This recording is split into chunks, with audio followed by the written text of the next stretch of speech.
to the Candidate Forum. I am Louisville Councilwoman Julia Puckett, and we really appreciate you coming out to hear our candidates share with us this evening. Oh, now it came on. Could y'all hear me before? Yes, yeah. Oh, okay. I'll start again. I am Louisville Councilwoman Julia Puckett. Would like to welcome you here this evening to our Candidates Forum. We want to just a little bit of a reminder. We do have to be out a little bit before 8, so we ask everyone to please be conscientious about taking your allotted time for your answers. We want all of the candidates to be heard so that you can hear what they have to share with us this evening. I would now like to ask all of our elected officials to please stand and be recognized. All of our elected officials, please stand and be recognized.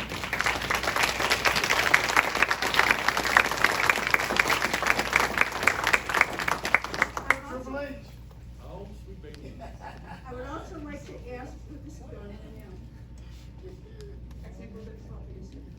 also like to ask, our general election candidates to now please stand and be recognized as well. Any general candidates, please stand and be recognized. Okay, no general candidates. All right. This evening, I am happy to, oh, there we go. Oh, right up here. This, Miss Artrice Ziegler, and I was just about to announce her. She is going to honor us by saying the Pledge of Allegiance with us. This is Miss Artrice Ziegler. She is our candidate for Seat 6 in District Court Judge. Miss Ziegler? We can all stand to say the Pledge of Allegiance.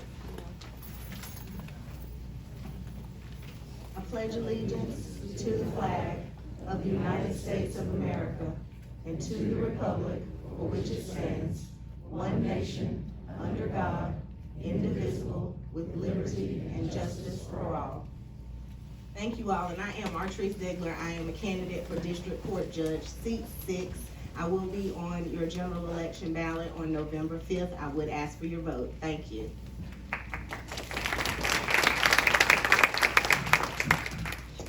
Thank you. And without further ado, I would like to introduce our facilitator for the evening, Mr. Doug Auer. He is the chair of the 10th Congressional District Democrats. Doug? Thank you.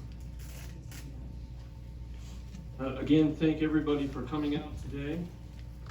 I should probably explain that I'm from Hickory, in the heart of the 10th District as it was, but the wisdom of the state legislators, they redrew it back to this county. So here we are again, round 2, and happy to be there. Thank you. So we're going to have a lot packed into a little time frame today. We're going to first start with the candidates running for the county offices, Register of Deeds, Commissioner, and the Superior Court. And then we will step down from that group and bring in the candidates for the state legislature. So I think now's the time to bring the candidates up for the county offices. The one thing I will say is, we did this back, Thursday or Wednesday? Anyhow, I wasn't very strict. I'm gonna be a lot stricter tonight. So we're gonna jump in when your time's up. Please observe the time. And I think we got the clock here very good. Thanks, Sam. All right, let's bring the candidates up. Your name is in the front.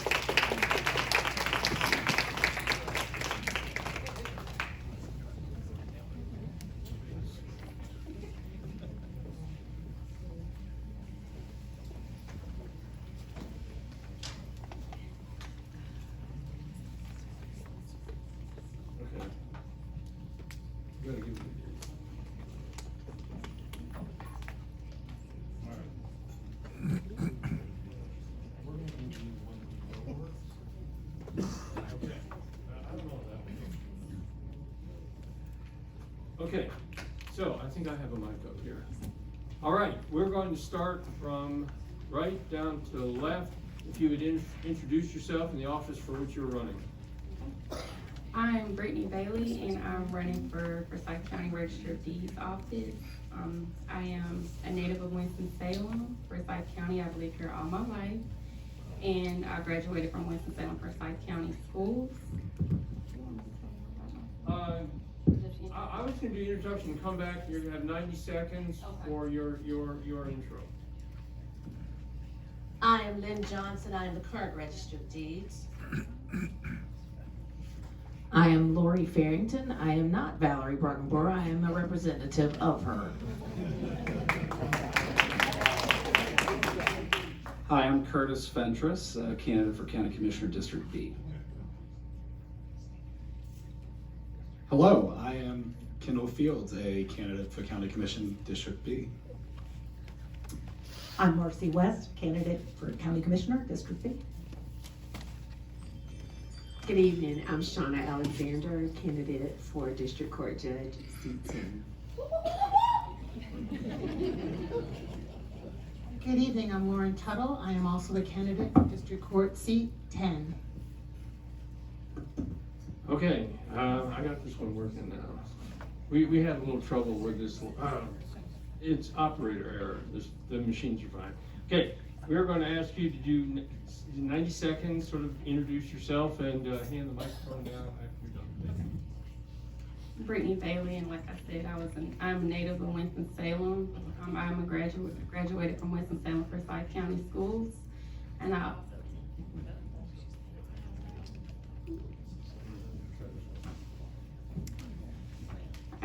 graduated from Salem College, where I obtained my bachelor's degree, and then I went to grad school 1 month later, where I obtained my master's in education. Upon completing my mastery program, I began working for Forsyth County Register of Deeds as a deputy clerk, and I worked there for about 4.5 years before I began working for Forsyth County Tax Administration as a tax and deferment specialist. Upon COVID arriving, my son was, removed from daycare, so I had to start teaching from home. So I was at Winston-Salem Forsyth County Schools for Virtual Academy, where I taught 7th grade students.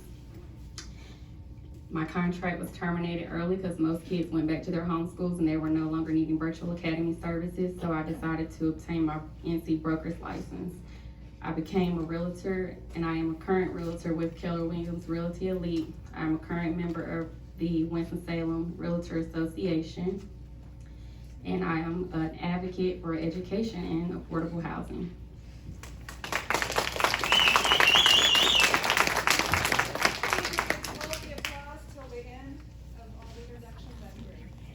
That'll save us some time, thank you. We'll get them all. Lynn. I'm Lynn Johnson. I have over 35 years of experience in working in public service, 27 of that in the Register of Deeds office. In the last 8 years, I've served as registered by the end of this term. My goal as being registered is to always bring the best constituent services to that office and to make sure that it's a statutory run office, that we are always in compliance with the laws of North Carolina for record keeping, for issuing, retaining, and making sure that all facets of the government for local government is adhered to. I have worked in the clerk of court's office, where I also know the civil processes for some of the job descriptions there.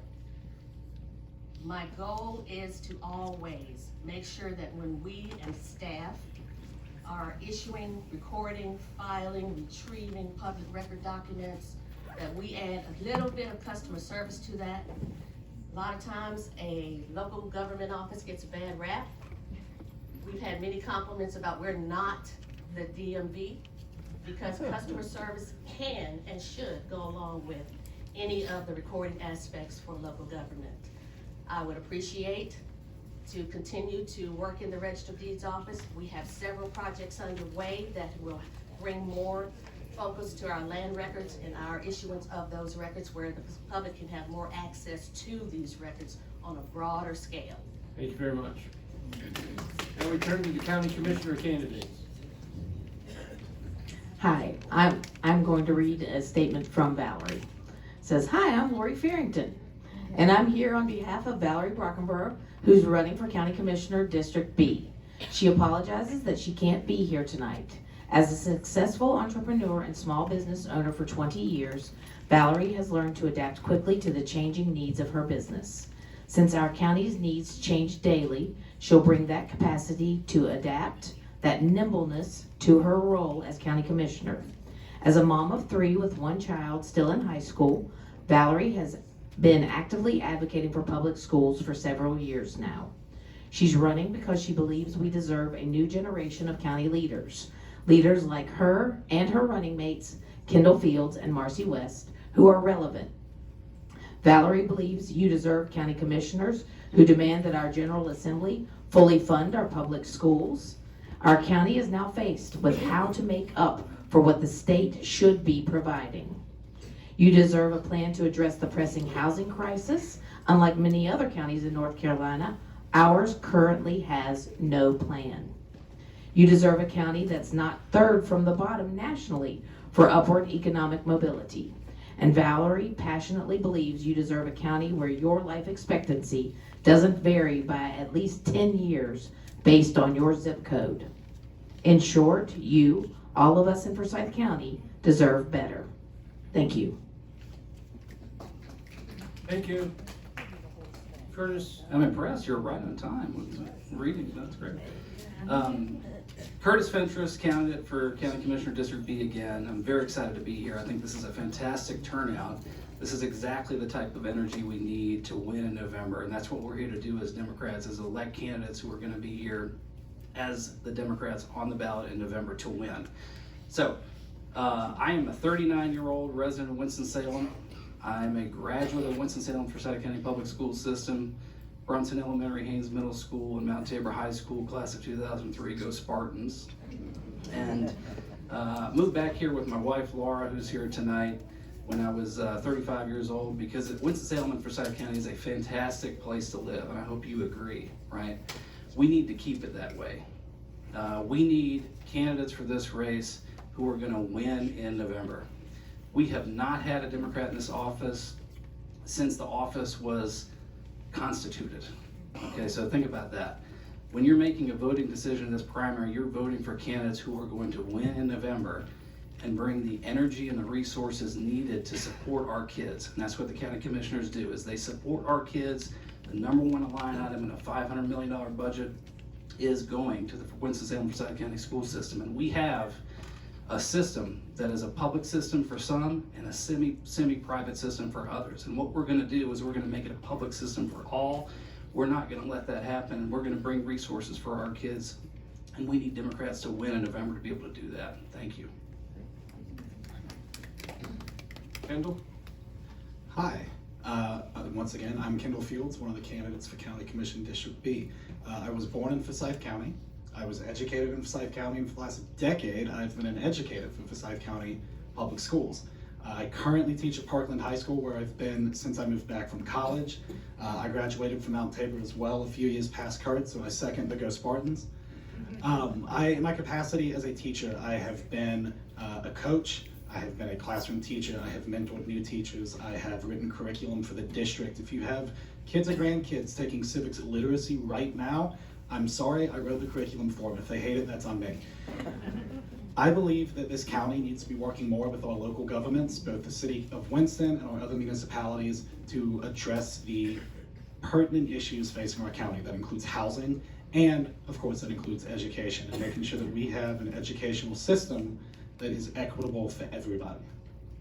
As county commission, once elected as a county commissioner, I promise to work with city council, work with the school board, make sure that we have a county commission that is looking forward to the future and not complacently waiting for the next thing to happen. Thank you. Marcy West? Hi, I'm Marcy West. I'm running for county commissioner. I have over a decade of government experience. I have a long career in financial services, and I have a deep tie to Forsyth County. My key priorities, along with Kendall and with Valerie, are strong public education, affordable housing, and transparent government. I think that's very important, as well as public safety. We think that it's also very important to be collaborative in our leadership, and that's something that we think is missing today. I grew up in the Northeast, but I moved here straight out of college when I graduated from the University of Pennsylvania. I started my career here. I met my husband at the Little Theater here, and our two sons were born here. We moved to Boston, where we had career opportunities, and when I was up in Boston, I worked in Reading, Massachusetts, where I was on the Board of Selectmen, which is similar to a county commissioner role. I had 9 years on the finance committee in that town. I worked on the municipal light board. I headed up a zoning advisory committee, and I was a town meeting member. So I have a lot of government experience up there. My financial services background has been around financial services operations and operational efficiencies, working with a lot of different types of people to grow and maintain things.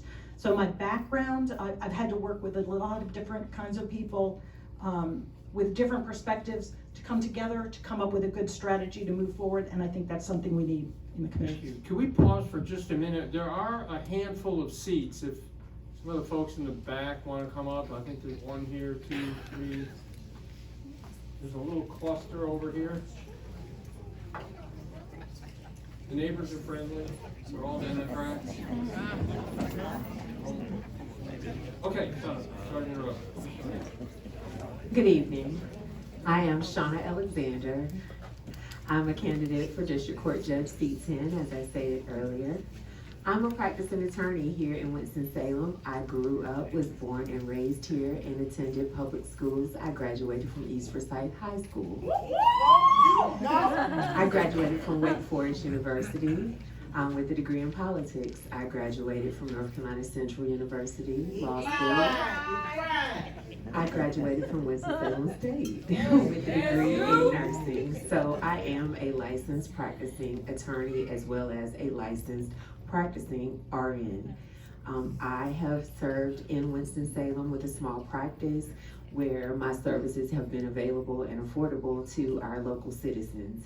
I do civil, criminal, I do domestic, which includes family law, which includes divorces, child custody, child support. I draft contracts and do reviews of such. I do wills, powers of attorney, pretty much every area of law that you would need. I practice, and as a district court judge, that experience is very important because those are the areas that our local judges see. I have been a magistrate judge, and with that, I've had the experience to be trained, to be neutral, to hear cases and rule and follow the law. Thank you. Andrew Keever. Good evening. How are y'all doing? Thank y'all so much for being here, and thank you for the party for putting this forum on. My name is Andrew Keever, and I'm asking for your vote and support for District Court Seat 10. I will bring 25 years of courtroom experience to the bench. For me, serving as District Court Judge is a calling. It's something that I have been excited about, passionate about, wanting for a number of years. And I believe that this is my year. I believe I'm the best candidate for this position. For the past 16 years, I've been with the Public Defender's Office. I'm now a senior assistant public defender. I handle cases from speeding to rapes and murders. I'm in court daily in the courtrooms that district court judges preside over. In addition to my experience as senior assistant public defender, I am also in juvenile court. That's something that differentiates me from the other candidates. There are not many attorneys that practice in juvenile court, and I believe that that is an important courtroom that really is a great need in our county that needs to be focused on. My work in juvenile court led me to Raleigh, where I was a part of Raise the Age. And since that time, I'm also on the Juvenile Crime Prevention Council, and I'm passionate about juvenile law and juvenile defense. My wife, Meg, who's a local Winston-Salem real estate agent, is here. We have 3 kids. All of them went to Tabor. So, Thank you. Thank you. Good evening, everybody. Your presence here is greatly appreciated. My name is Lauren Tuttle. I, too, am running for District Court Seat 10. I am currently employed as an assistant public defender here in Forsyth County. We are in District Court every day. Prior to being employed as a public defender, I was an associate at Quandra and Roubain, where I also had an opportunity to work in family law and civil matters. So as judges, we are no longer specialty attorneys. You know, we sit in every courtroom, we hear all kinds of cases. My commitment is to the judiciary to maintain an impartial and independent position, and that all cases be heard on their individual merits, that all mitigating and negative factors be considered, and that rulings be applied through the law. I appreciate what Ms. Johnson said about that commitment to upholding what the statute dictates and how the law is to be interpreted. I believe that what Forsyth County needs is a judge that they can trust. I believe that the Forsyth County Bar needs a judge that they can trust, so that when they bring their matter before the court, they have a knowing that they're going to be heard fairly. I am an alumni of Salem College, an alumni of R.J. Reynolds High School. I am a lifelong Democrat. I'm also a business owner. My husband and I own a business. I have a 14-year-old daughter who is absolutely the light of my life. She's home with the flu, and I'm asking for your support. Thank you. All right.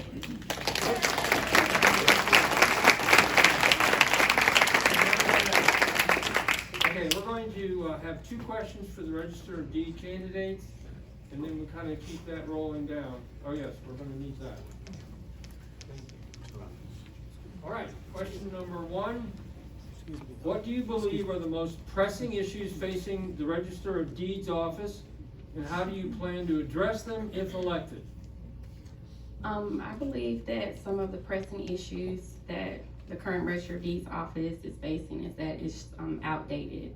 If I am the elected official for the Register of Deeds office, there are new things that I would like to implement, such as the passport acceptance facility. Our neighboring counties, Guilford, Davidson, Rowan, they all start the passport issuance process. Of course, we will not issue it, but we will have applicants and residents of Forsyth County to complete the application and send it off to the state.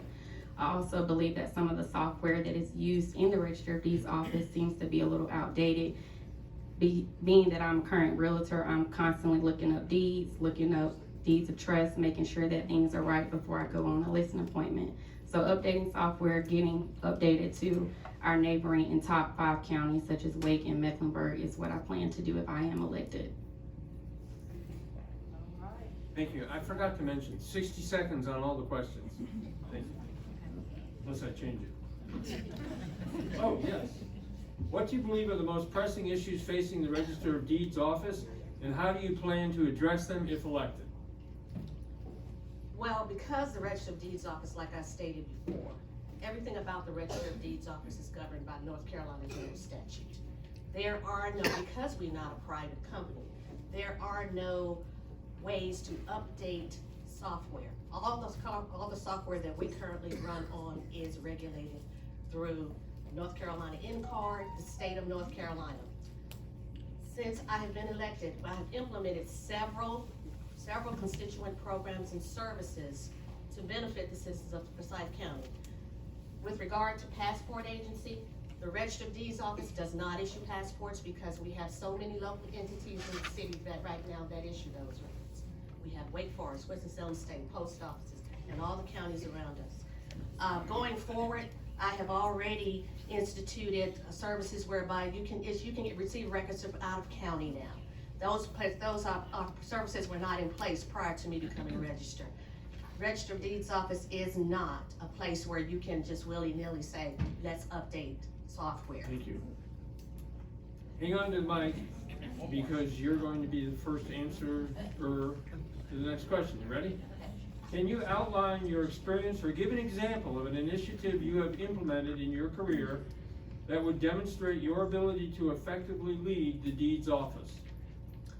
Since elected, in the past 8 years, I've implemented several new services. The most recent being, Forsyth County citizens can now request birth records from any county in the state of North Carolina. New parents can also we have the hospital application, where new parents can request their child's birth certificate from the hospital through a QR code directly to the Register of Deeds office. We also have property fraud alert notification. That was not implemented prior to me taking office. Customers can come in, they will be notified by email if a record is recorded in their name because of all the fraudulent activities going on. All of these services are free.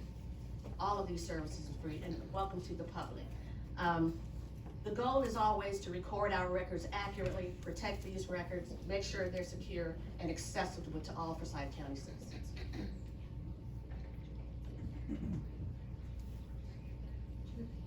The question?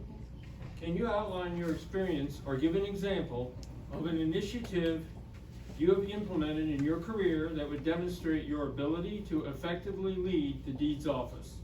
I believe that I can lead the Register of Deeds office because I was cross-trained in all 4 divisions of the office. We have the vital record side where you would obtain your birth, death, or marriage certificates.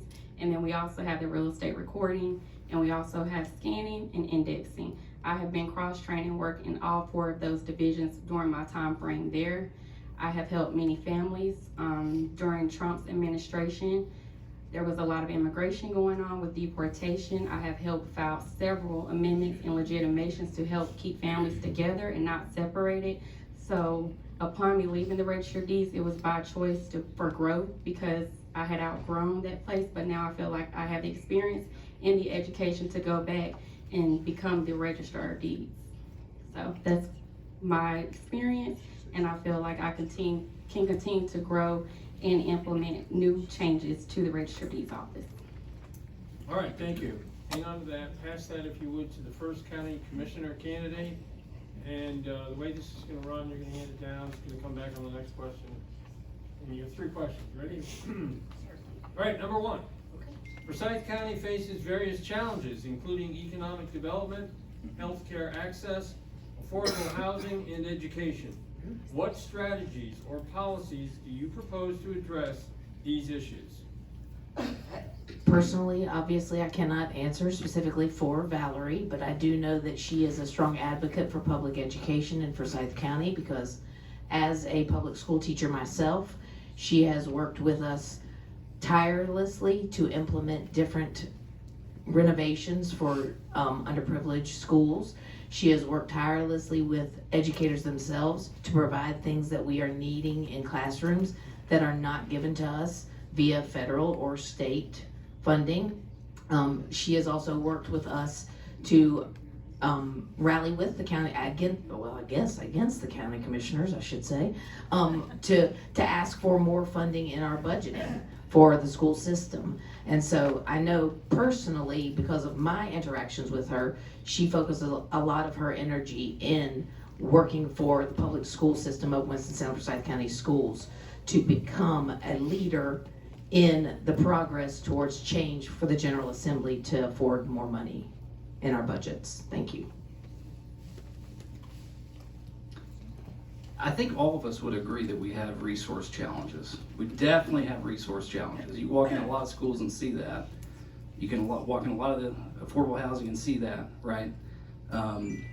What we really have to understand is the resources come from somewhere. They don't just appear, right? How do you get more resources? Is you broaden the tax base. You gotta have more taxpayers. You gotta have more businesses relocating here. And the county commissioners would agree with that. They would say, yeah, we're gonna do that too. But they have a different approach. Their approach is we're gonna engage in a system where we're gonna bid against all the other counties that are trying to recruit those same businesses. We're gonna try to market ourselves to all the other people that are trying to find out somewhere to go live. What we need to do is understand that we need a cheerleader in this office who knows what it's like to live and work and play and be in Forsyth County. And there's no better cheerleader than me to do that because I'm an example of somebody who's lived that, who works for a big company, and who's relocated here, and I can do it for you too.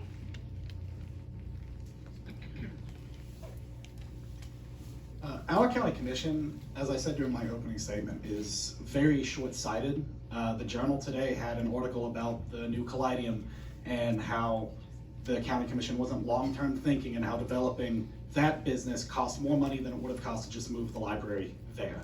The biggest issue that we're short-sighted on right now is housing. The city of Winston is working to develop a housing trust fund to incentivize developers to build affordable housing in Winston-Salem. The county has historically been hands-off and said that that is a city of Winston-Salem issue. 2/3 of the county lives in Winston and pays county-wide taxes, so respectfully, I disagree with them. The county needs to take a hands-on approach to work with all of our municipalities to try to incentivize real estate developers to build affordable housing here. When we've got affordable housing for employees, new businesses will want to come here because they know that their people will have homes.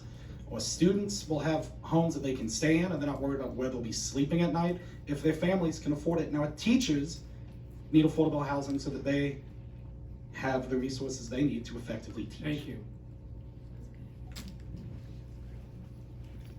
Thank you. So to get good economic development, we need excellent schools, we need to fund those schools, we need housing for people to live in, we need to have wages that are going to support people living in that housing. All of those things come together, and we need public safety, so we need a safe environment, and those things will help to bring people here.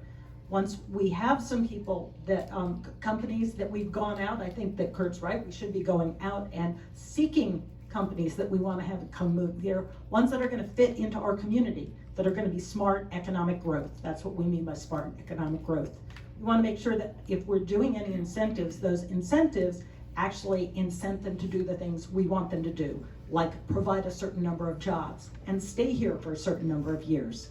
And so that's what I think. It's a complicated issue, and all of our priorities really play into that. Thank you. Thank you, Marcy. If you hang on to the mic, you're going to bring it back now. Question number 2, ready? Fiscal responsibility is a significant aspect of county governance. How do you plan to manage the county budget and ensure transparency in financial matters? Well, I'm glad you asked that. Financial transparency in financial matters is very, very important. One of the things that has to happen and doesn't really seem to happen today is that the county commissioners need to seek out what the community priorities are. So they need to know what people want to spend their money on, where are those priorities coming from.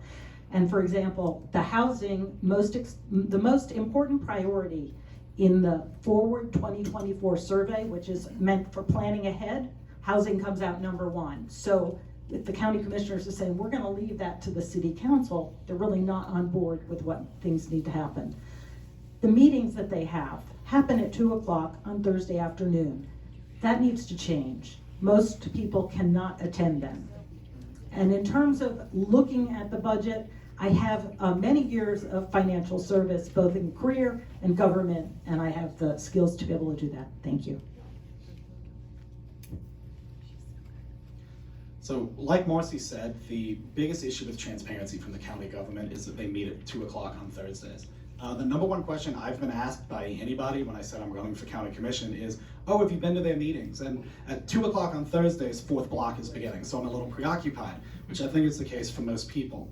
The other thing that needs to happen when trying to decide how we should be spending our taxpayer money is we need community buy-in. The county commission needs to be seeking out stakeholders who are going to be involved in any decision they make to know who is going to be impacted, how it is going to impact them, and how we need to spend money to make sure that we are having the most positive impact on them we can. If we're not having a transparent meeting time, we can't get that buy-in from our stakeholders.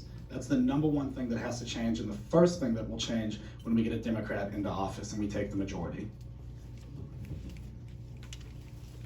Those are great answers. So I would concur and also say that this is a financial management job. It definitely is. This is a lot of money we're talking about that these people disperse and fund your priorities that we want you to set and have it be your priorities, not theirs. So it's going to take somebody that has experience in that, right? I've got a master's in business administration from the University of North Carolina, Chapel Hill. I run a $100 million business for a Fortune 500 company. I deal with vendors all the time. I make multi-million-dollar deals all the time. So I know how to do the thing that the county commissioners need to do on your behalf to really conserve the resources that we have and funnel them back into the public school system rather than spend them on pet projects like $10 million for Caladium or $1 million for the Arches over 52, because that's not what I think y'all want your money spent on. I think I want your money spent on, at least I do, on the public school system and affordable housing and the priorities that you set, not theirs.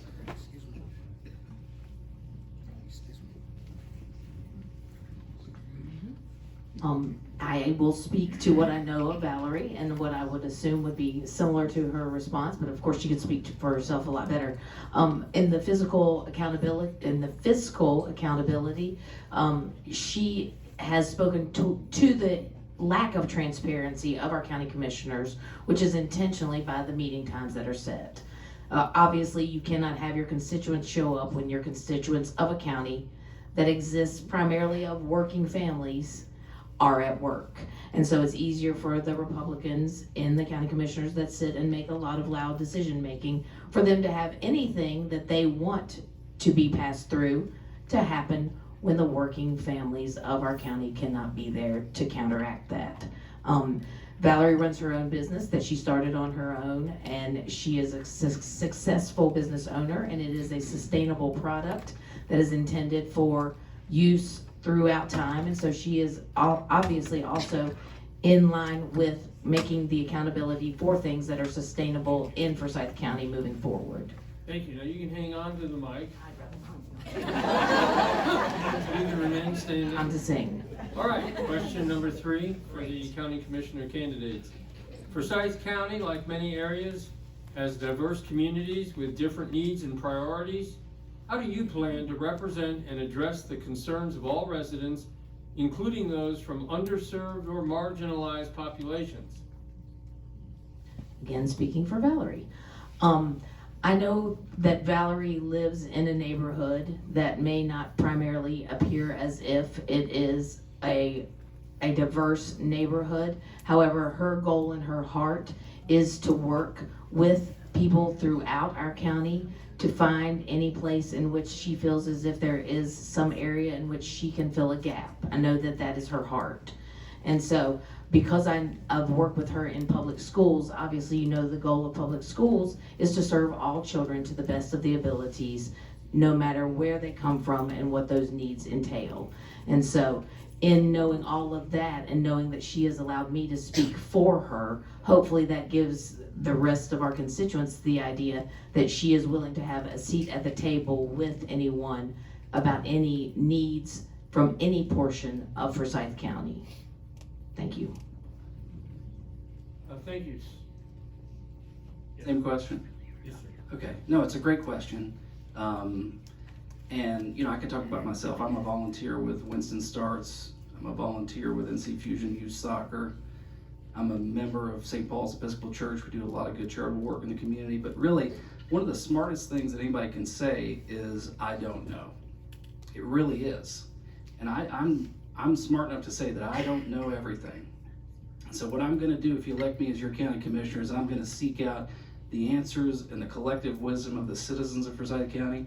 And it's all well and good to say you have an open door. It's not enough.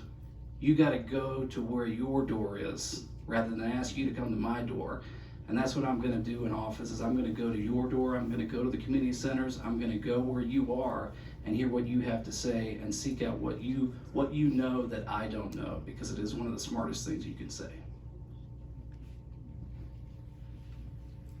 So in my last answer, I talked about how the county commission needs to meet with community stakeholders, and that's the same case here. I couldn't tell you the last time anyone from the incumbents that seats we're all trying to get made their way to the other side of 52 to meet with our underserved communities and to meet with community leaders and stakeholders in those areas. We've got a great county government building for meetings, but that's what it needs to be for, meetings. The rest of the time, the county commission needs to be out in this county. It's a big county with, as the question said, a diverse population of people and needs. So when elected on county commission, I will be out and about meeting with people from Tobaccoville to Walkertown to Waughtown Street to everywhere in between to understand what are the issues that those communities need and how can the county commission collectively together best serve them.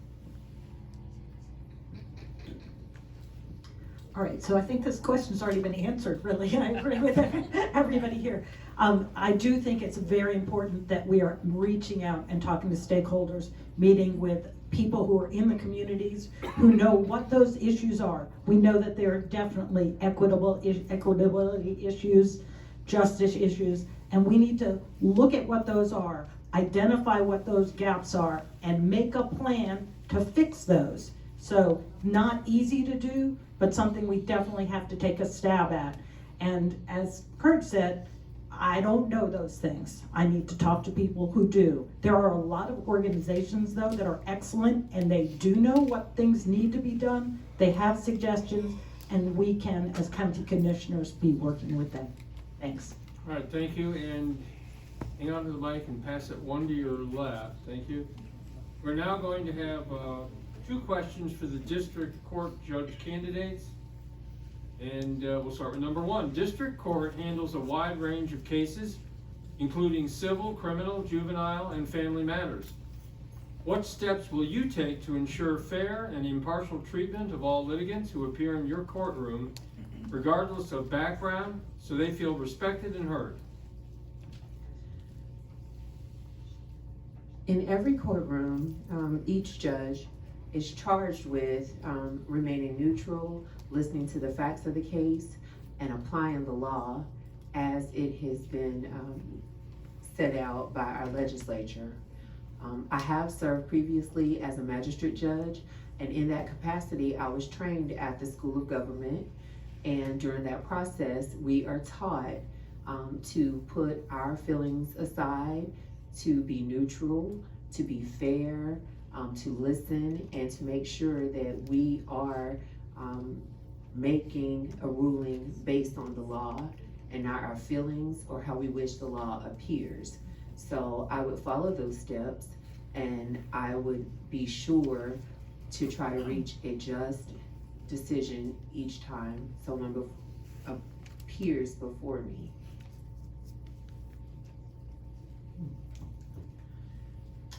Fair, impartial experience. That's what I'll bring to the district court bench.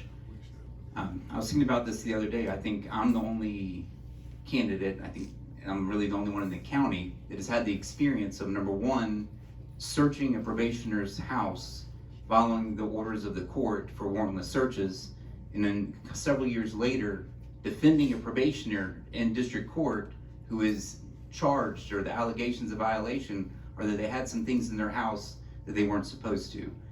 That's the balance, that's the fairness, that's the equality that I will bring to the district court bench.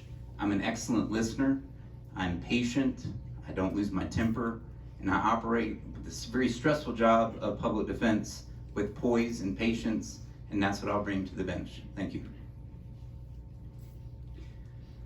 So I think what I said earlier about needing judges that the county can trust. We need judges that we can trust. And so the obligation is to maintain whatever courtroom you're in, what the standard is for how you're weighing evidence.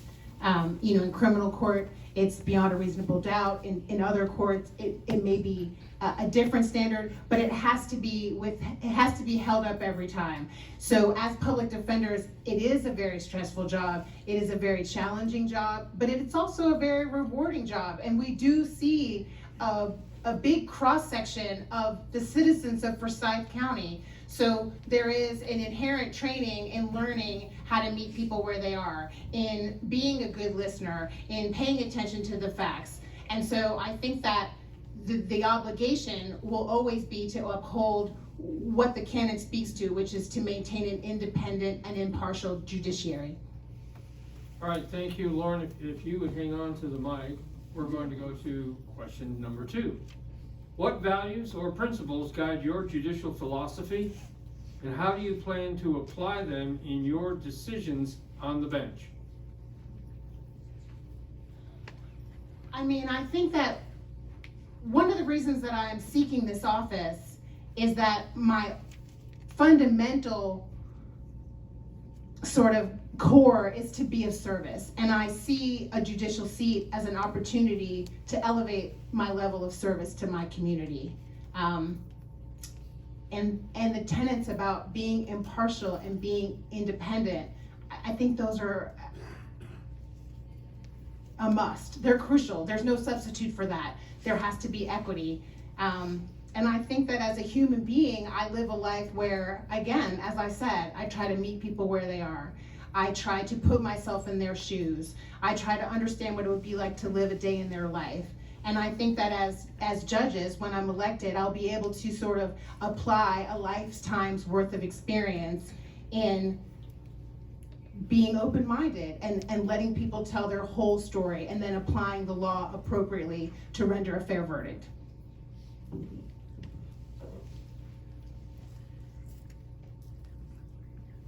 My parents were ministers. My dad served a church for 25 plus years. My mom's a Methodist ordained minister. Service to the community is a passion of mine, and I learned that from my family. And I think bringing forward those values and philosophies of being respectful of everyone coming in to the courthouse, in the courtroom, getting along with all of the parties there, even though there are some litigants, they have diverse views, but you have to be the one that listens and renders a fair, impartial, and patient judgment after hearing all of the evidence and getting all the information. The principles of serving others is what I want to continue to do.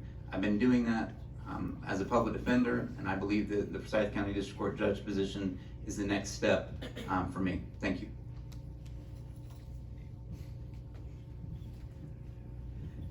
As an attorney, I serve my clients and the community. As a nurse, I'm at the bedside and I care for people when they're at their most vulnerable, when they're sick, when they cannot help themselves. And sometimes they're very rude. Sometimes they try to fight us. Sometimes they're just very disrespectful. But I put all of that aside. That's a part of the way I serve, the part of what I bring to the table, being able to still provide service, care for others, clear my mind, and do exactly what my job entails. And so the same way I serve at the bedside, I serve my clients in the courtroom, and as a district court judge, I would certainly serve this community. I want what's best for Winston-Salem, Forsyth County, and I would serve in that capacity, being fair, impartial, and ruling with the established law. Thank you.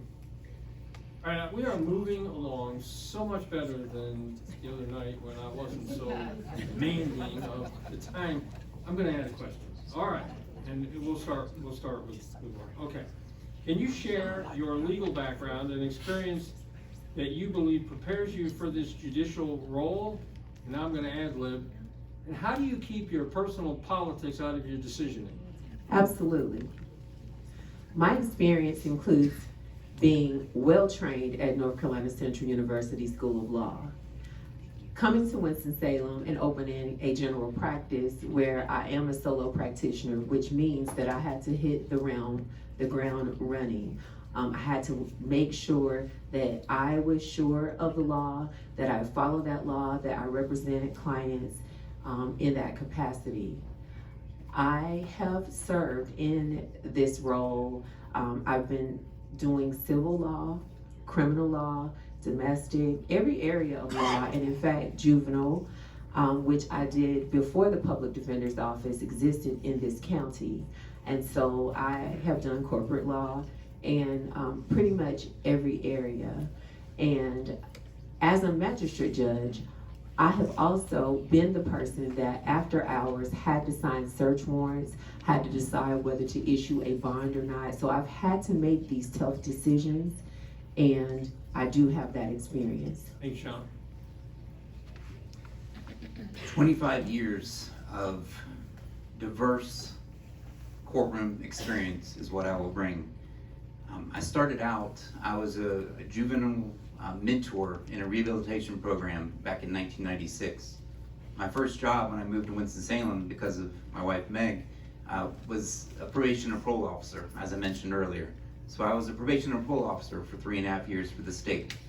After that, I went and worked as a real estate paralegal, searching the title that the Register of Deeds are charged with, searching special proceedings and civil matters.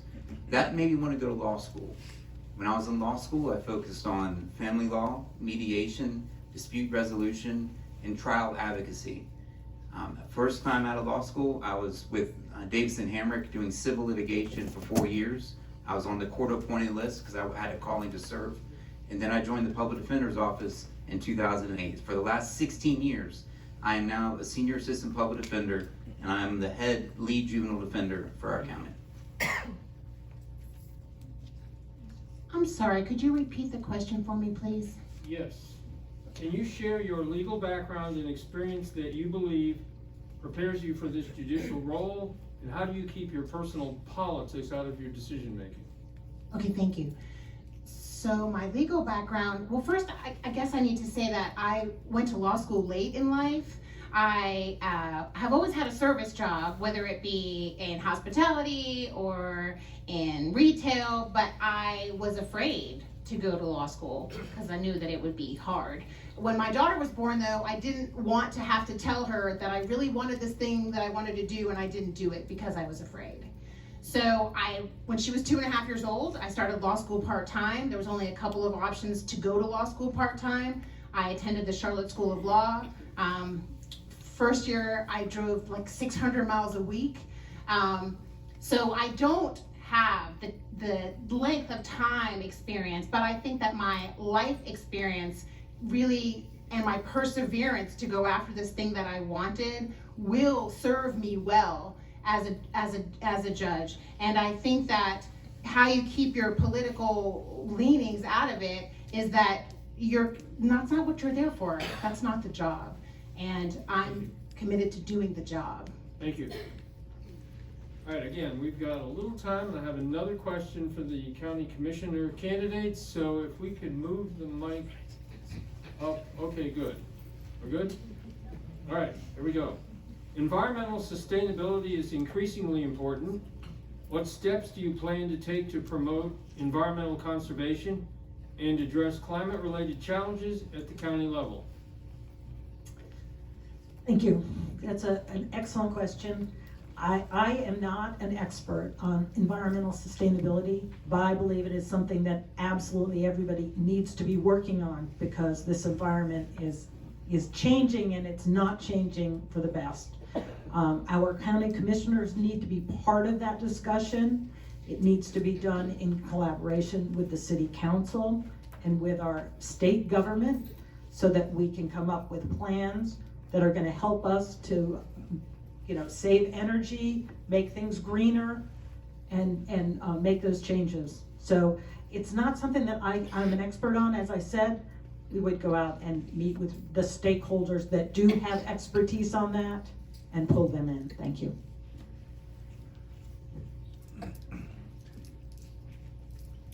So like Morrissey said, I am not an environmental expert. I am a high school social studies teacher. That said, we have plenty of experts that we should be sitting down and talking with. And I think the biggest thing that we need to be doing from the county commission standpoint is just having a plan. Meeting with ourselves, meeting with our local governments, meeting with our General Assembly leaders, and determining what steps do we need to take for environmental sustainability here in the county, even if it means setting up, here are several goals, and starting with what is the most achievable, be it putting solar panels on the county courthouse, or replacing all of the government building lights with LED to try to save energy. Because once you've started the process, and once we start to see some gains with economic sustainability, even with something small, it's an easier sell on those bigger projects to the public. Look what we did here, look how much money we saved here. So that's where I think the county commission needs to be heading. Concur, yes. Glad you asked this question. I work for a company called Ecolab Incorporated, which is actually the world's sustainability company. You should look it up. And even given that, I am not an expert in environmental sustainability. But the things not mentioned that I would say is, what the county has a lot of vehicles. What are the fuel standards of the vehicles that the county is procuring or leasing or buying? The county engages with the vendors who do in partnership with the city, the vendors who do the recycling and the trash pickup. The county engages with other county services that relate to this, like the water treatment, right? I mean, you need to look no further than Flint, Michigan, to understand what happens when you take your eye off the ball there. So there's a lot that can be done with respect to environmental sustainability, and I think I'm well positioned to do that and have a keen eye to where we need to go and the leadership role the county can take in being at the forefront of that issue for sure. Again, speaking for Valerie, I would say, based on the fact that I've kind of said before to you all that she runs a company that is primarily about sustainability of a product, she is very versed in recyclable materials, how to save our environment, those kind of aspects that most of us associate with sustainability, but also because of the fact that she has a company for a sustainable product. She not only understands what that means in theory, but she obviously has some sort of a pulse of what items can be changed so that it can be a sustainable actual future. And so, in my opinion, Valerie is the gal that recycles all the things. Valerie is the gal that has the Prius. That is who I know Valerie to be. And so personally, as a person who does not live sustainably probably, I would say Valerie would be my expert that I would ask about those kind of things. All right, thank you, and let's give a big round of applause to all of our candidates.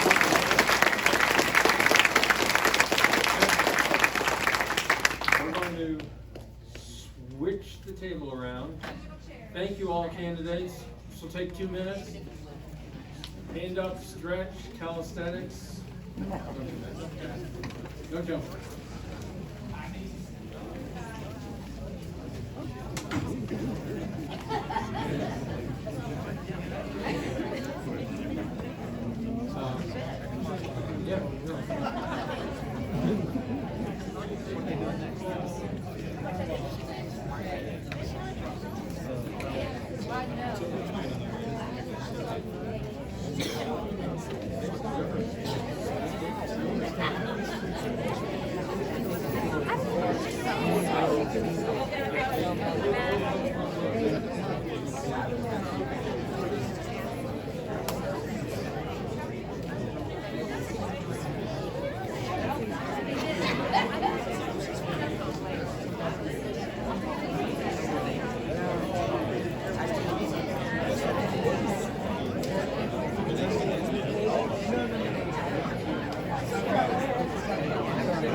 I'm sitting up there being all like, I am not a candidate. I saw you go through that. I said, that's my kid.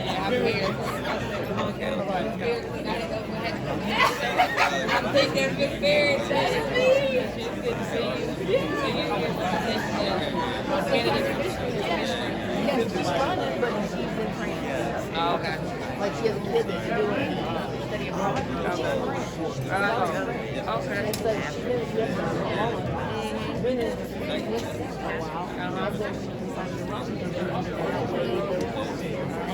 Okay, sounds good.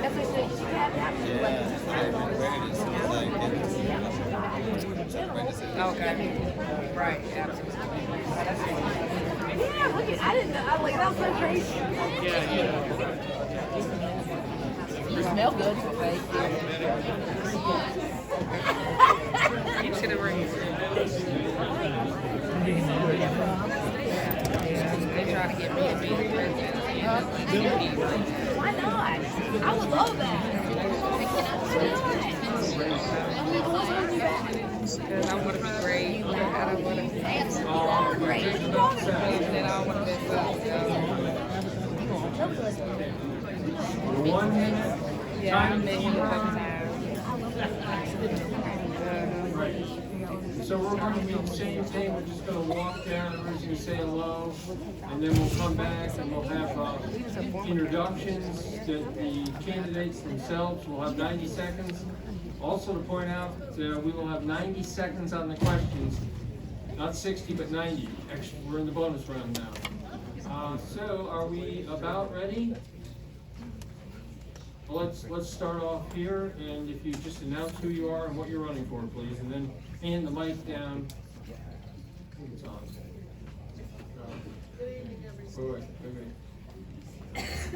Wait. Good evening, everyone. I am Representative Dr. Amber Baker, representing you in District 72, running for re-election. My name is Marcus Pearson. I'm a candidate for District 72 State House Representative. I'm Mac Wilder. I'm running for North Carolina House District 74. Hi, I'm Amy Taylor North, and I'm also running for North Carolina House District 74. Hello, I'm Laura Lindasset, and I'm running for North Carolina Senate Seat 31. Hello, I'm Rhonda Mays, and I'm running for NC State Senate for District 31. Hello, everybody. My name is Gardenia Hilly, and I'm running for North Carolina State Senate District 32. Hello, my name is Senator Paul Lowe, and I'm running for Senate District 32. Thank you. If we will keep the microphone, Senator, down your end, and you've got 90 seconds. If you would like, we'll just keep going back and forth with the mic. 90 seconds to your opening pitch. Okay. Elevator. Okay, elevator. Okay, well, thank you very much. It is good to be here. I am asking for your vote. I have served in the Senate for some time now. The things that we got accomplished was over $250 million in projects coming to Forsyth County, and I can name just a few of those projects at Winston-Salem State, the School of the Arts, TROSA, $10 million for affordable housing. Not enough, but we're gonna try to get more because those are things that we're fighting for. But the biggest thing we are excited about is we got Medicaid expansion done. That was a tumultuous task, but we were able to get it done, and I am thankful that we got it done, and we've got a whole lot more work to do. I'm a sponsor of the Compassionate Care Act, and we're going to try everything we can do to get it out of the House and passed so that we will have cannabis care for those that need those kinds of services. Thank you for this time. All right, I am running because, and I'm going to say this to the ladies, it's been over 100 years, and here we are still fighting for a woman's right to choose. We got to send somebody to Raleigh who knows the intricate details about females in order to be able to fight effectively. And that's the difference. I want to say that I was born and raised in Winston-Salem, North Carolina. I went to Fairview, and from there I went to Kennedy Junior High, and then from there I went to Carver, and then I went to East Forsyth. I have a master's in tax law. I have credentials where I fought fraud, waste, and abuse for over 40 years. Okay, that's a long time to be fighting fraud, waste, and abuse, and fighting for your tax dollars. Because when the bottom line is, that's what it's all about, is making sure that our tax dollars are being spent effectively. And that's what I bring to the table. I'm a tax expert. That's important. I am a financial expert. I am a world-renowned financial expert. I have contract experience. I'm a contract financial person. I'm an expert in those fields. And that's what we need when we go to Raleigh. You want somebody who's going to support you and your tax dollars and not rub elbows. And at some point, you don't know whether this person is a Republican or a Democrat. Thank you.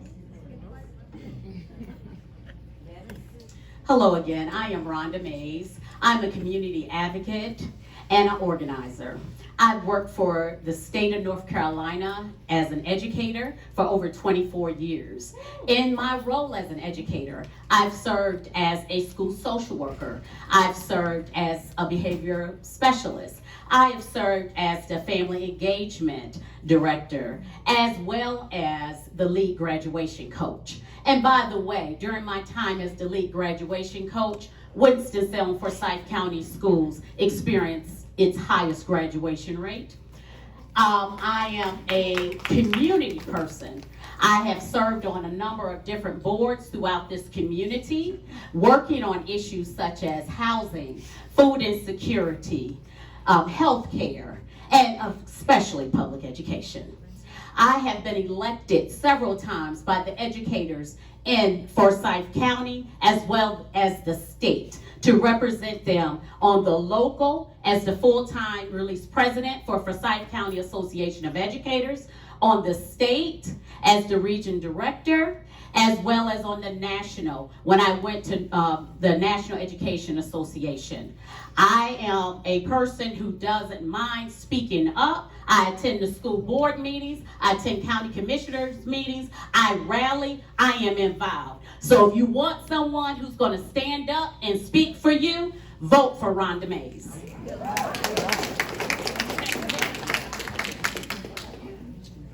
Hello, my name is Laura Landosset, and I'm also running for Senate Seat 31. I'm a mom and a grandmother. I'm also a trained mental health professional. I work for Family Services of the Piedmont. For the last 20 years, I have been a professional musician, a writer, and a singer. And in that role, I have traveled across the state, singing, often protesting, often raising my voice for folks whose voices are often not heard. I'm imagining that that is why Governor Cooper called and asked me to run for this seat. I'm not a professional politician. I'm just, like a lot of you, I'm just mad. I've kind of had it with what's going on. I'm mad about what's happening with the public schools. I'm mad about the rollback of reproductive health care. I'm mad that every time we turn around, they're finding a new and more creative way to keep us from voting, whether it's our voting sites or it's gerrymandering. I mean, just the most basic elements of democracy. Thank you. There's so much good work to do. We need to fully fund our schools. We need to reinstate our reproductive rights. We need to make this state the state that it can be. Thank you so much. Thank you. Hello again, I'm Amy Taylor North. Thank you all so much for coming out tonight. I raised 2 boys in Louisville. I'm a small business owner, and I've been an advocate for this community for over 20 years. After 2016, like a lot of women, I got off the sidelines and got busy. I looked around for women running for office, and I've supported Democratic Southern women and John Ossoff in Georgia for many years, and I've been mentored by some of the best leaders in Forsyth County, and that was 4 campaigns and 8 years ago. And now in 2024, as a woman, I have fewer rights than when I started investing thousands of hours into the state of North Carolina. In fact, I have fewer rights than the day I was born. So I have the resolve to do more, and it's stronger than ever. Democrats in District 74 have a real historic opportunity this year. Why? Because we're within a 4% chance of victory, and because the incumbent, Jeff Zinger, has so badly betrayed our community, and our district is Louisville, Clemens, Bethania, Pofftown, in that area, that even his own party doesn't trust him. Why am I the best candidate? We've invested in winning since day one, and we need a candidate with the grit, the strategy, and the financial support to win in November. I'm proud to say, as the daughter of a plumber, I've been endorsed by the AFL-CIO, Lillian's List, the North Carolina Progressive Caucus. We'll come back to it. We'll give you another chance. Thank you. Hi, I'm Mac Wilder again. 63 years old. One of my pet issues is continuing to expand Medicaid and Medicare for everyone, because I bring to the table a lifetime of experiences. I worked for a company for 10 years and I got laid off. 3 or 4 weeks later, I had a heart attack. I couldn't carry my insurance because Cobra was just ridiculously too expensive. 3 days later, I'm $38,000 in debt. And that's a small hospital bill compared to some, but that's what I want to do. I want to continue the work that we've done. We took 10 years to get Medicaid expansion. I want to know how many people died over those 10 years, waiting for things to happen. An article I read, they were just listed 3 things. One man was putting off having his defibrillator put in. Another woman was extending her chemotherapy, and she mentioned that by extending her chemotherapy, waiting for Medicaid expansion so she could have her stem cell therapy, she was waiting for that to happen as well. And then another guy, he was waiting to stockpile medicines. I can only imagine the insulin I'm on, it costs a lot of money. I couldn't afford it without insurance. So, thank you, appreciate it. How y'all doing again? How are you doing again? My name is Marcus Pearson. I am running for District 72, State House. A little bit about me. I'm a father of 2 daughters. And those are the ones I'm really running, why I'm running for this is my daughters. And my kids at Carver High School. I'm a teacher at Carver High School. I teach civics, I teach sociology, I've taught world history. The reason why I'm doing this is because of them. I'm tired of the state telling us this, that, and other about what they're trying to get done. And they're not doing that for us. I'm a teacher. I'm working 3 jobs to support my kids. I shouldn't have to work 3 jobs. And we can sit here and say, are you tired of politicians talking about the same thing? I am. I see it every day. I'm not getting a raise. I get a $100 raise every year as a teacher. $100. That's it. It ain't doing nothing for me. It's not paying my bills. So I'm frustrated. You know, I'm a graduate from Winston State University, the best university in the land, bar none. Don't care what nobody says. CU's all right, Central. We'll give you that. Also, I am in graduate school at A&T University. Go Aggies. Aggie Pride. I get you. House divided. But I'm getting my degree. I have a degree next year. So I have 15 seconds. So I'm trying. But again, if you're tired of politics and you want somebody like you, I'm the man of the people. That's my slogan. I'm gonna work for you. I'm gonna knock some doors down. Thank you.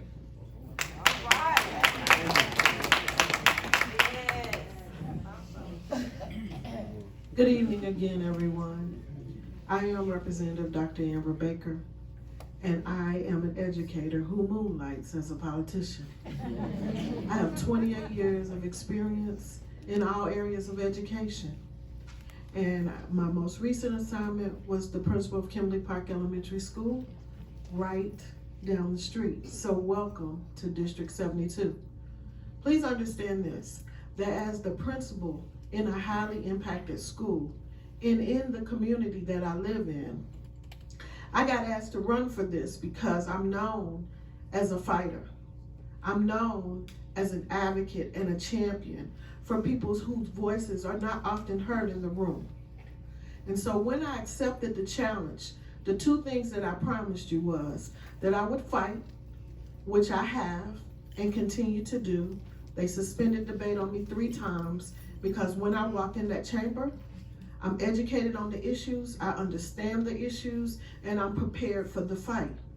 The second thing that I promised you is that I would expand the opportunity for you to understand what we do in Raleigh. Oftentimes, people don't even know who their representative is. And so with the invention of the newsletter that has over almost 200,000 subscribers, that didn't just happen. Three round tables, and I ask that you give me an opportunity to return to continue this fight. All right, thank you. Let's hang on to the microphone, and we're going to start with question number 1. All right, North Carolina has been grappling with issues such as education funding, healthcare access, and economic development. What specific policies or initiatives do you plan to advocate for to addressing these challenges? Thank you. In the first 2 terms, I introduced over 25 bills concerning education, including a $250,000 allocation that would have come directly to our county to help with summer learning loss. But because we are in the majority, we can introduce all the bills we want.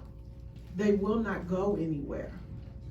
The other thing that I've continued to fight for is that there is continuing a continuing issue of taking the power for teachers to be able to teach freely.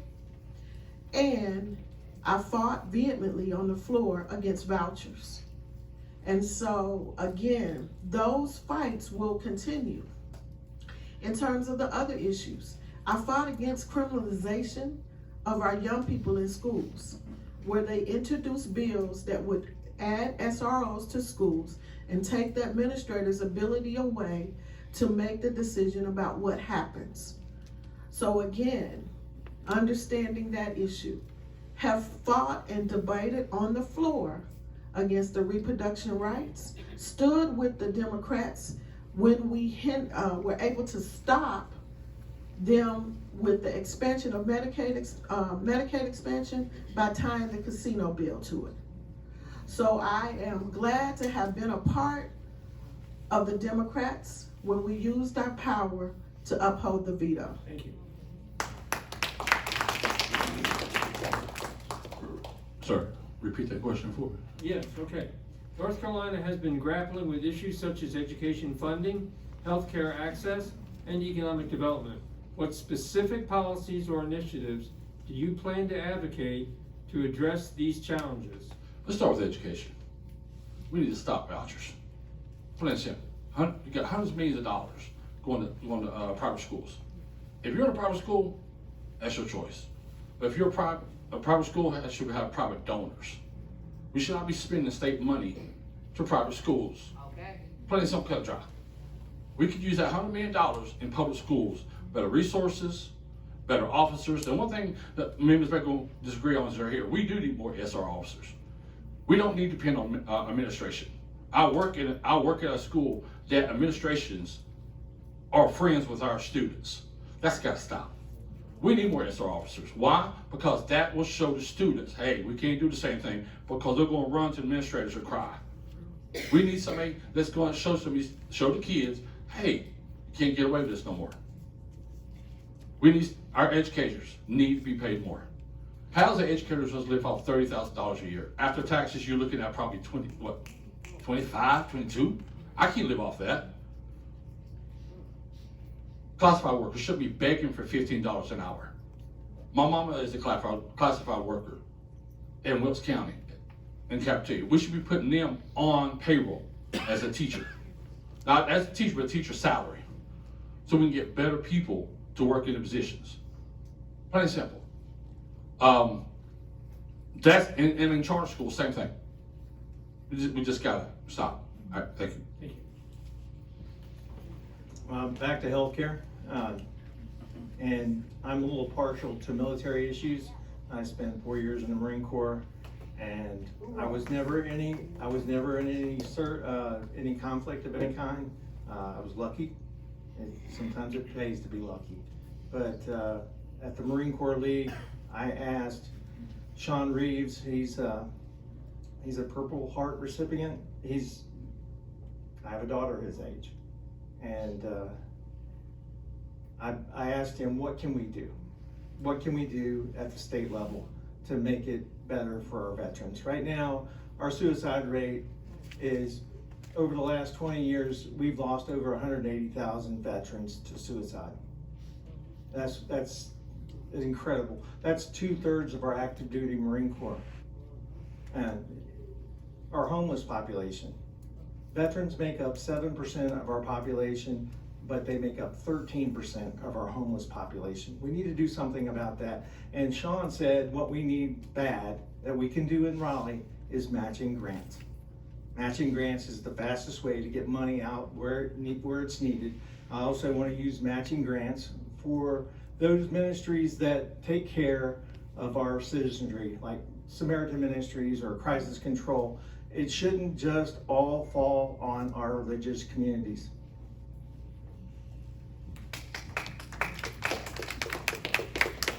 Like I mentioned earlier, one of the things we've done in our campaign is spent 90 days listening to the people who live in our district.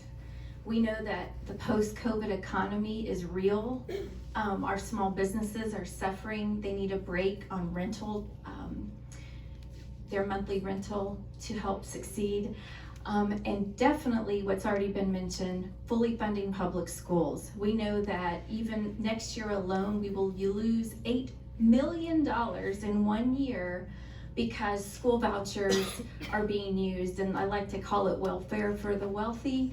If you are investing your tax dollars for private education for someone else, not everybody has a private school they can even get to. So we've got to nip that in the bud. We need more mental health counselors in our schools, because part of keeping our schools safe and secure is that trusting relationship that Dr. Baker talked about. They need to feel comfortable going to their teachers, and they need to have the mental health folks there to help them. One point I really want to stress over and over is that there is no single issue that happens in a vacuum. Everything informs something else. So when we invest in our schools, it improves our economy, which drives more people to come work here, which keeps our house values up. And so we need to think about everything in a different way. It's not all or nothing, it's everything's connected. So 90 seconds, that's a lot of material to cover in 90 seconds. Y'all have been very impressed so far. So quickly on education, clearly we need to fully fund our schools. We need to end the vouchers. Teachers in North Carolina are at the bottom of the pay average, 48th, thank you. But in training, they're near the top of the country. So they need to at least be paid close to, at least at the national average or above. Vouchers need to end. We talk a lot about what is taught in the schools. We aren't talking so much about what doesn't get taught in the schools. Censorship is a problem, and we don't need to be Florida, okay? In 1898 in Wilmington, there was a horrible massacre. It is the only actual coup that has ever happened in the United States. It's still barely taught in North Carolina schools. My children didn't learn it. I bet a lot of y'all didn't learn it. I think it's a little part of the 4th grade curriculum right now. The truth of our real history has to be taught to all of us, whether it's comfortable or not. Okay, education. Healthcare, reproductive rights, we've all talked about it. You know how we feel about it. Expansion of Medicaid, Medicare, healthcare, mental health care. Rhonda and I, our district is Stokes and Forsyth. So we've got a very rural area. Oh, I've got to stop. Okay. Thank you. Sorry. You keep going. Thank you. Education. Back in 2013, there were a lot of things that happened that stripped educators of a lot of the benefits that we had. First of all, master's pay was taken at that time, longevity, and some other things happened. First and foremost, those need to be restored. And in order for us to continue to try to attract and retain educators here in North Carolina, we have to make the salary such that they want to be here, and that they want to work here, and that they will remain here. And we have to look at the per pupil spending expenditure. We have the lowest of, one of the lowest. We're not totally at 50, but we're like in the high 40s for our per pupil expenditure. What we are spending and allotting for resources for our students in order to make certain that their needs are met. And healthcare. We spoke about healthcare, several people did. Did you know that as of January 1st, 2021, if you became employed by the state of North Carolina for the first time, you will not have health benefits in retirement? So we want to attract people to North Carolina. We want people to stay here. We have to make it attractive. That needs to be overturned. And we need to look at our livable wage. Make certain we raise it from $7.25 an hour. Thank you. All right, everybody. We're talking about what has happened in the past, but I think what you all want to know about is what we plan to do for you. If you don't, you should. What I bring to the table, like I'm saying, like I've been talking about, is my experience. We need to increase that minimum wage. And we also need to increase the tipped wage. Now, how do we do that? We've got an education lottery so far, until I get up there, if you all vote me in, that's earmarked for facilities. I plan to redirect some of those funds from these earmarked funds for facilities and put them into some of the teachers' salaries. We need social workers, like I heard. We need mental health workers, and also social workers too, but somebody who's going to not sit in their office, but roam the halls, observe these students. That's how you tackle mental health in the schools. Okay, so now let's talk about a woman's right to choose. I touched bases on that a little bit. I am the only candidate with intricate knowledge. And women, you know what I'm talking about, and men, you probably do too. So I'm not going to exclude you. I have that experience, and we need to send a female to Raleigh to tackle that. Okay? And then we go right back, and I want to tell you this. I am the first female who ran for governor in the state of North Carolina. I was talking about education then, and I'm still fighting for it.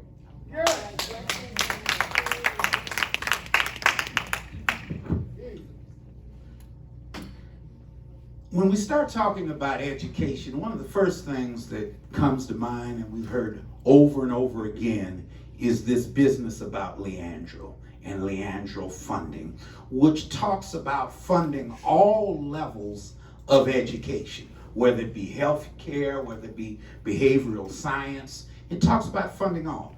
Better teacher pay, better teacher assistant pay. Those are the things we are fighting for in Raleigh. But while we are fighting for those things, until we can gain a majority in the North Carolina Senate or in the North Carolina House or in both, it's going to be very, very hard to even get those issues into committee to be discussed, to be voted on. That's the first thing I will say about that. In terms of Roe versus Wade, I sponsored a bill to codify Roe versus Wade so that women will have the right to choose. I don't believe you have to be a woman to fight for women's rights. I believe it's the right thing to do. It's something I've been doing for years and will continue to do on the behalf of our citizens. Education, we've got to help our teachers. We've got to fund them. Minimum wage, I also sponsored a bill to raise the minimum wage. However, we're going to come back to you. Okay, well, I thought, since I heard others talking about me, I'm sorry. Thank you. We're holding, but you're going to start with the next question. So if you're really, you can wrap it together. All right, question number 2. Environmental concerns such as climate change and clean energy are increasingly important. What steps do you propose to take at the state level to address environmental issues and promote sustainability? One of the things that we're looking at as it relates to environmental, and there's one person that's not here tonight, but he's my guru. Every time I need information about the environment, I always call Dan Bessie because he understands it better than I do. But what I do understand is we have got to have clean water. We have to have clean air. Those are things that we have to have. So that means that we have to look at how we deal with energy, and there's no getting away from it. We have to look at better ways to fuel our cars, better ways to fuel our homes. These are things we have to do if we want to have clean air, and we want to have clean water, and we want to have a safe environment to live in. So those things and those kinds of legislations are the kinds that I will support and continue support. But I can't get away from the fact that we have got to get into the majority to make sure those things happen. Thank you. Well, here we go again. After 7 years in office, if you haven't had effective legislation that's gonna work for us, then it's time to go. And I'm saying that respectfully. I was an inspector general for the Environmental Protection Agency. I don't have to go to anybody and ask him about that because I know how to find what needs to be done. I was one of the ones who spearheaded the Clean Water Act. So I know about these things. Also, I want to say that we've got to really look at who we're voting for now. And we have to look at experience because experience does matter. Experience matters. And so what I'm bringing to the table is that when it comes to an environment, is that experience. And I'm also saying that we've got to be more cognizant of being able to support people like us, the taxpayers. You all are our employers. We work for you, and we need to act like it. When we get to Raleigh, we need to pass legislation that's gonna work for us. And I know how to do that. I have a background auditing and investigating legislators and legislations, and I know how to pass legislation that works. And that's the deal. We've got a lot of things that we have passed legislation for that's just not working for us. Like the education lottery. That was supposed to go to teachers, and it's for structures. All right, thank you. Well, our environment is important. I am still learning how to be a good steward for our environment. One of the things I have done on a personal level is I installed solar panels on my house. And I think we need to make certain that we provide incentives to families and individuals in order to have more people to look at possibly installing solar panels and different ways to conserve and use energy differently. And when I was in Walnut Cove this weekend, one of the things that some of the residents there spoke about is their water system and how there were issues and things going on there. So we have to make certain, as what was already stated, that we do have clean water for everyone. And that is not costing them an arm and a leg to pay for it. Because they were telling us how when they had to switch over to another system in order to get their water, that their water bills went up so much. So even though we are trying to be conservative and make certain that we are abiding by good ways to increase our environmental footprint or not to continue to destroy our environment, we also need to make certain that we are not costing the people who have to pay for it increased amount of funds out of their pockets in order to make it happen. Hi. So I live in Stokes County. I live on Big Creek, right where it runs into the Dan River. The second largest coal ash spill in world history happened on our little Dan River. And there is nothing in place to keep that from happening again. We've got the Dan River in this district. We've got the Yadkin River in this district. They are precious to us for water. They are precious to us for the sustainability of our beautiful natural resources.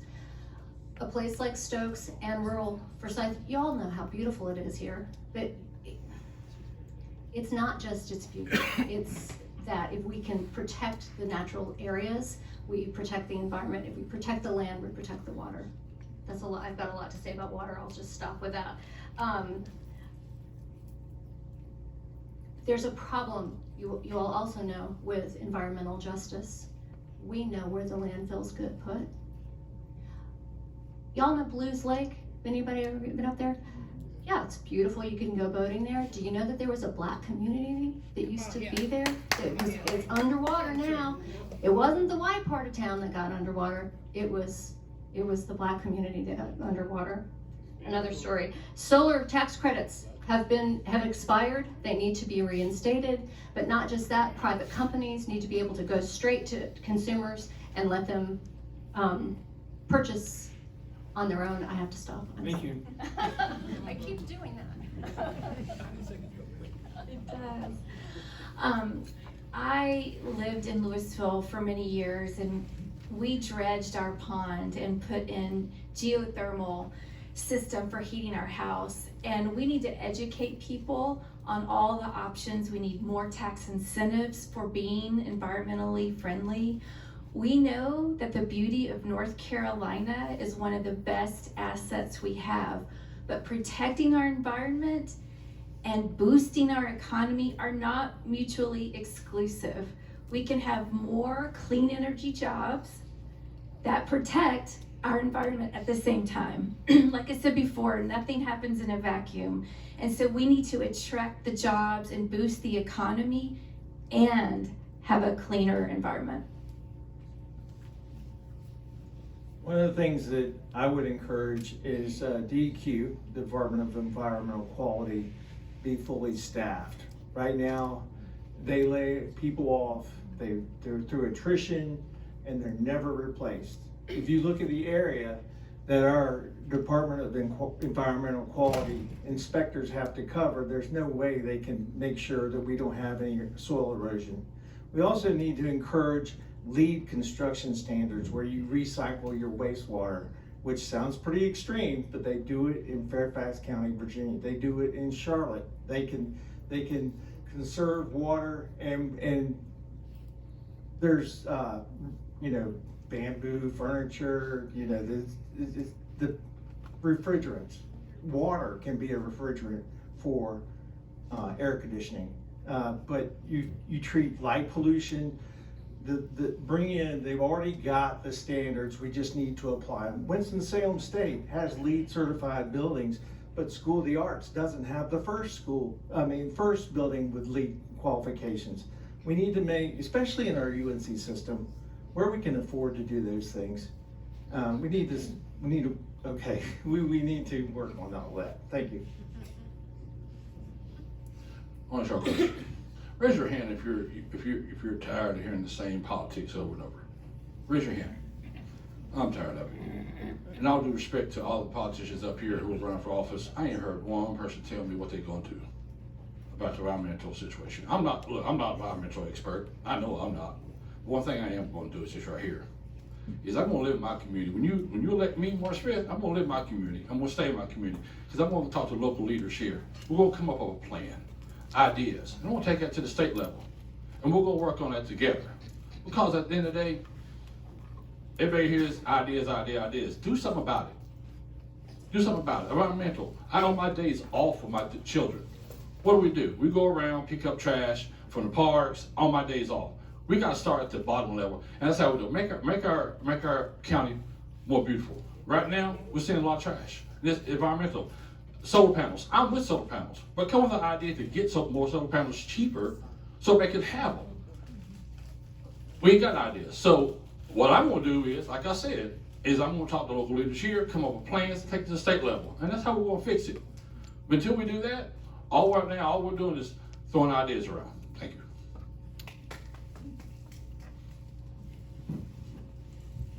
So when running for office, it's important for people to understand what the job actually entails. And much of what has been spoken of up here, we don't handle that as legislators. Now, I live in the hot zone on 25th Street. So I don't know where everybody else lives, but I know where I live. And so when you talk about environmental issues, let's talk about the crime. Let's talk about the lack of opportunities and training in my community that I live in, where people can go and access these higher paying jobs. I served locally on the sustainability committee to learn.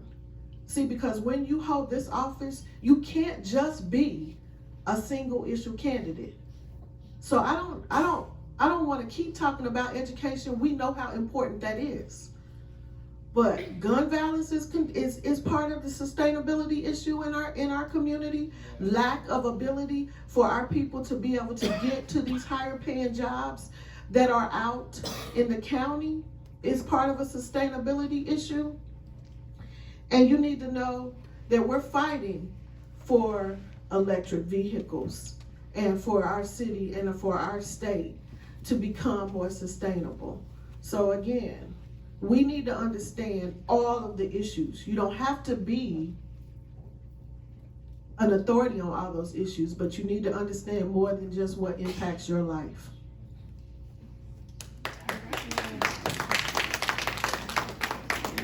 Oh, thank you. Pay attention. All right. Okay, let's see, we're gonna go to question number 3. All right.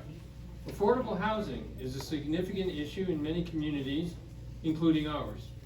What policies or initiatives do you support to ensure access to affordable housing for residents? Before I got elected, again, I live in Boston Thurman, and many of my families lived in rental properties. And so I was fighting the city and the county about absentee landlords. Now that I'm in Raleigh, I did work with our senator, my senator, to ensure that we brought just a little bit of money, but we're fighting for more. But that is also a local issue, and that we've got to build housing in order to build a stronger community, in order to build a stronger workforce, which in turn helps our schools get better. So I can't speak against our local leadership because that would be inappropriate. But housing and the lack of workforce housing, because affordable means different things to different people. But workforce housing is what we need more of, and we need a plan. And then what we do in Raleigh is that we get funds to our city and our county regarding their plan, which we know we don't have in this city right now.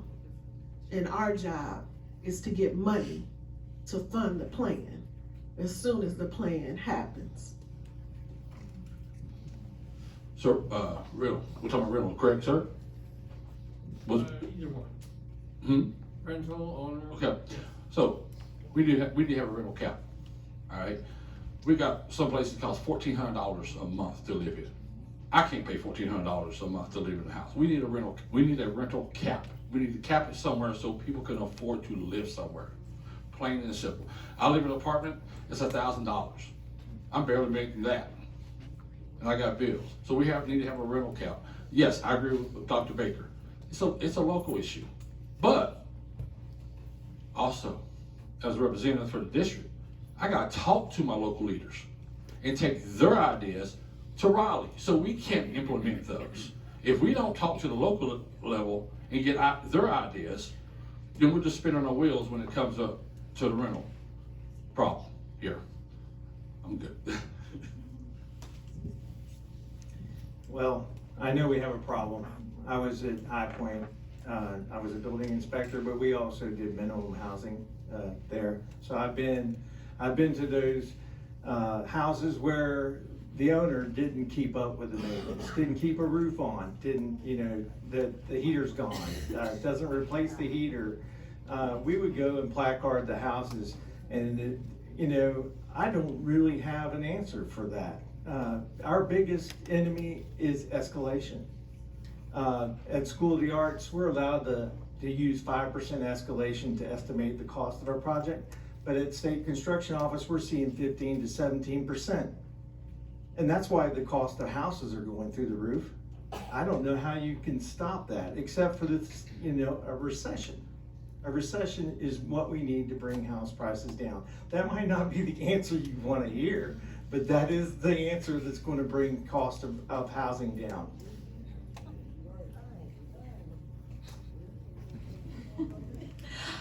Oh boy, I'm so excited to talk about this topic. Like Amber said, anyone in the know knows it is not affordable housing, it is workforce housing. And the man I'm running against in the general has made his living in Raleigh on this issue. He is a land developer who has sued the town of Louisville for $8 million. They settled for $2 million that came out of our state budget, out of our town budget. And he put it in his pocket. One of the things we have to do is we have to reverse the roles Did you know he introduced a rule that you could create affordable housing in units and you could rent them to people in low income status for a year. And then when they move out, you can charge whatever you want. That is not okay. We need a 10-year rule on that at the minimum. We need to recall the incentives that builders get for building homes that don't have enough units. We need to work with the city and the state. You know, they can work together to create more housing, and we need to do that. Also, we need to address the right of counsel. Right of counsel issue is a really big idea because it means that a lot of people who are low income earners aren't able to afford an attorney when they are evicted. And everyone who gets evicted isn't someone who should be evicted. The landlords have 90% representation, working people have 10. I know, this is quite a relay team we have going here. Okay. Again, our district is a rural, suburban, and urban district. Affordable housing, available housing is not just an urban issue. It is also an issue out in the counties, both in Forsyth County and in Stokes County. Rental and housing stock, just the availability of, you know, I want to live here and I can't find a place that I can afford to live. Too often, I believe that what happens with this whole housing question too ends up in the hands of developers instead of the communities that need the housing. So it gets sticky, you know, because we need people to go build those buildings. We need people to build those apartment buildings. We need people to build those houses. And then all of the incentives go to them instead of serving the people that need the housing. So we need to think about how we prioritize that. It's not just enough to have enough housing stock either.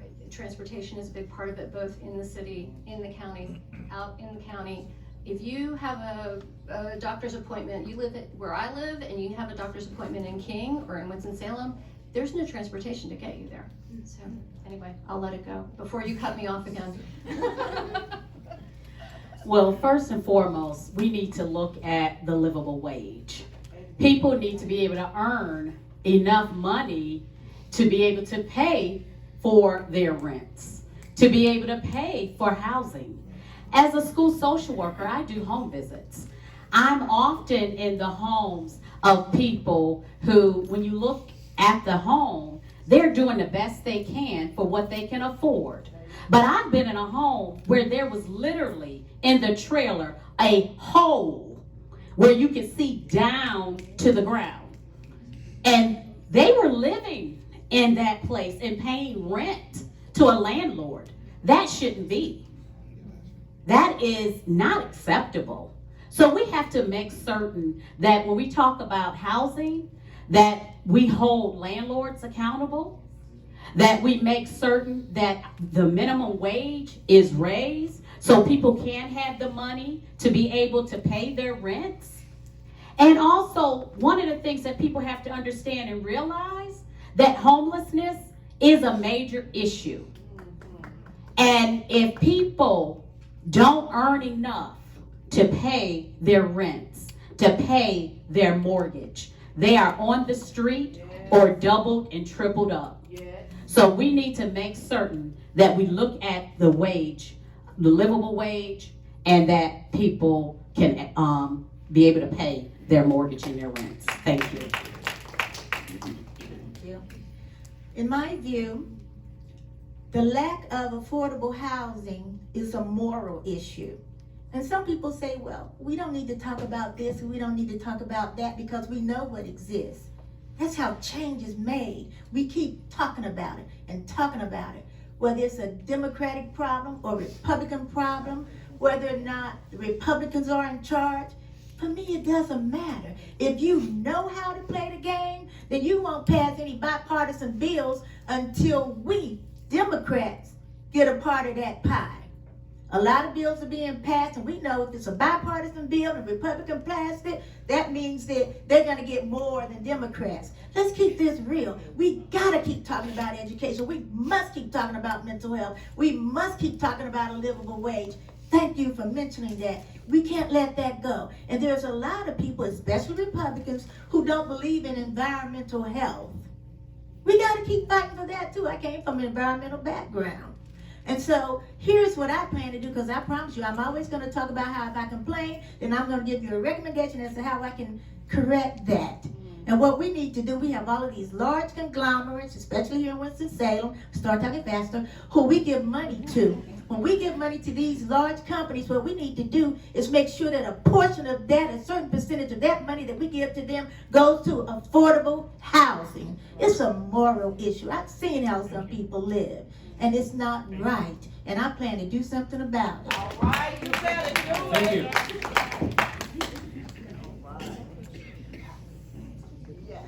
When it comes to affordable housing, workforce housing is one of the biggest problems. Yes, we have to find ways to increase wages so people can pay rent.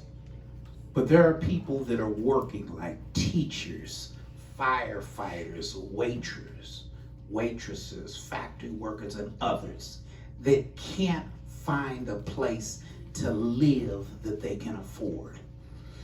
Some time ago, last year, I sponsored a bill, Senate Bill 317, which was a workforce housing bill. Some of us got together and we looked at what we could do to sponsor a bill that would make it so that funding could be available so folks that lived and made a small wage would be able to afford to buy a house, which is crucial.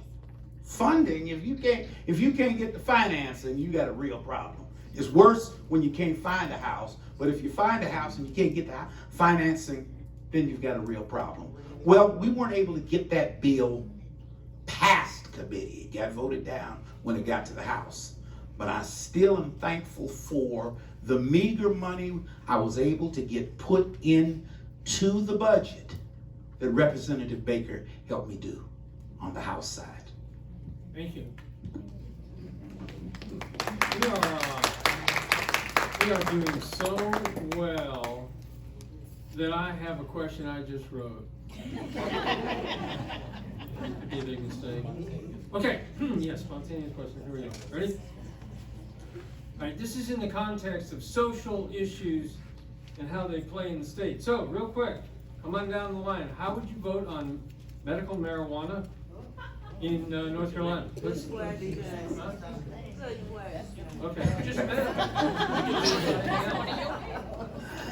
The Compassionate Care Act is, I am the primary sponsor and writer of the bill, the Compassionate Care Act. And I feel strongly that cannabis can help some of our citizens. Now, will it help everybody? The answer is no.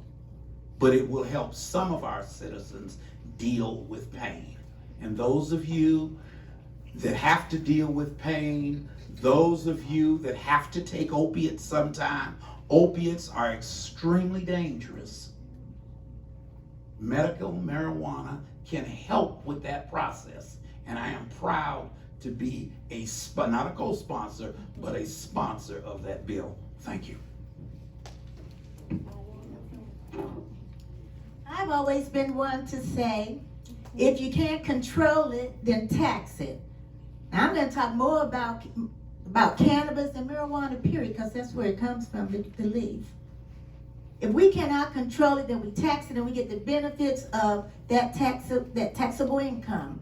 We can help teachers get their raises. We can help with homelessness. We can help with a lot of things. Just like back in Prohibition. Now, I'm not saying, let me clear this up. I'm not advocating for smoking marijuana or whatever, but you all know it exists. We can't control it, so we tax it. And we get in real good revenues from that. That's what I'm saying. Cannabis is not enough. We need to go ahead and tax this, just the same way we did with alcohol. You know, they tried to control alcohol years ago, and some of you may remember that. I know I do. The speakeasies and things like that, and it was illegal. You know, I'm that old. I feel it. My knees do. Yeah. And so, you know, I'm thankful of the initiatives that's happening thus far, but let's go ahead and tax what we cannot control. And you all know we can't control it. Just like with prohibition. And also, you know, I want to say this, I want to throw this out there, is that we really need to deal with mental health. I'm going to keep saying it. And veterans, because I'm a veteran. We got to fight for veterans. I want to hear it come out of your mouth every time on the floor. Yes.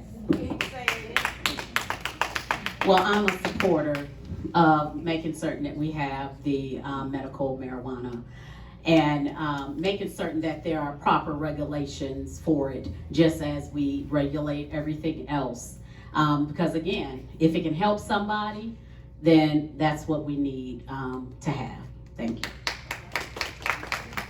I also support medical marijuana, and as a person who had 2 hip replacements last year, I'll tell you that they send you home with more opioids than you need, and if you didn't go home with those, if you went home with a prescription that's for something safe and non-addictive, we wouldn't end up with an opioid crisis that we have right now. That's all I have to say. Well, I think we're all in agreement so far. We definitely support medicinal marijuana.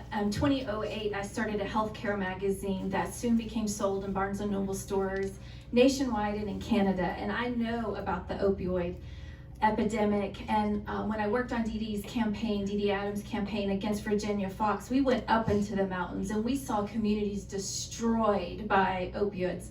So I know that medicinal marijuana will help, and I've been grateful since I heard Senator Lowe has been very active working for that.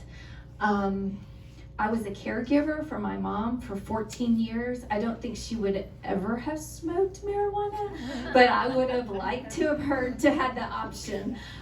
Being a caregiver is very hard.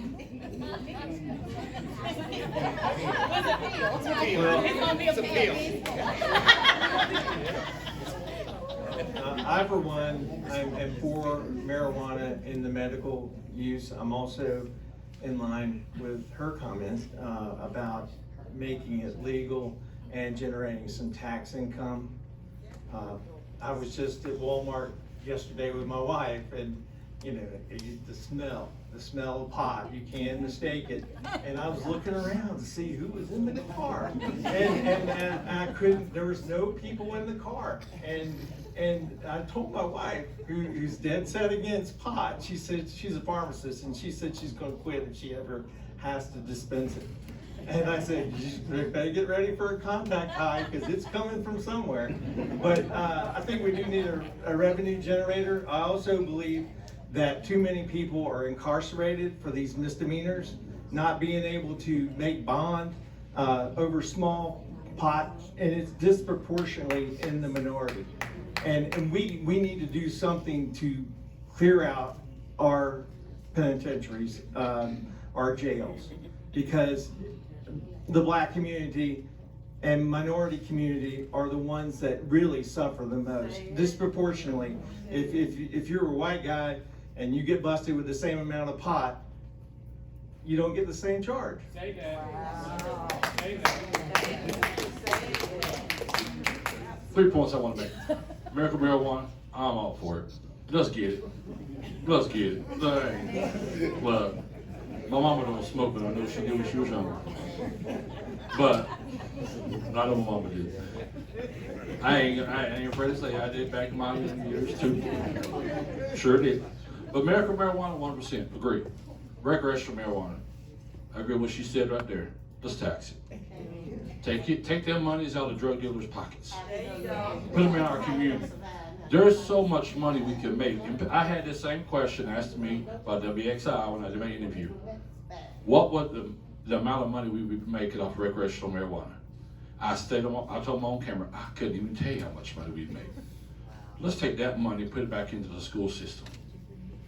Let's put that money back in helping the homeless situation, mental health, all that. There's so much money we can make.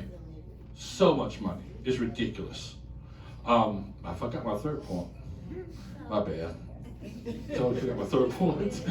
But look, we need to take the money out of drug dealers' pockets, put it in our pockets. Plain and simple, cut and dry. Medical marijuana, I am good with that as well. Thank you.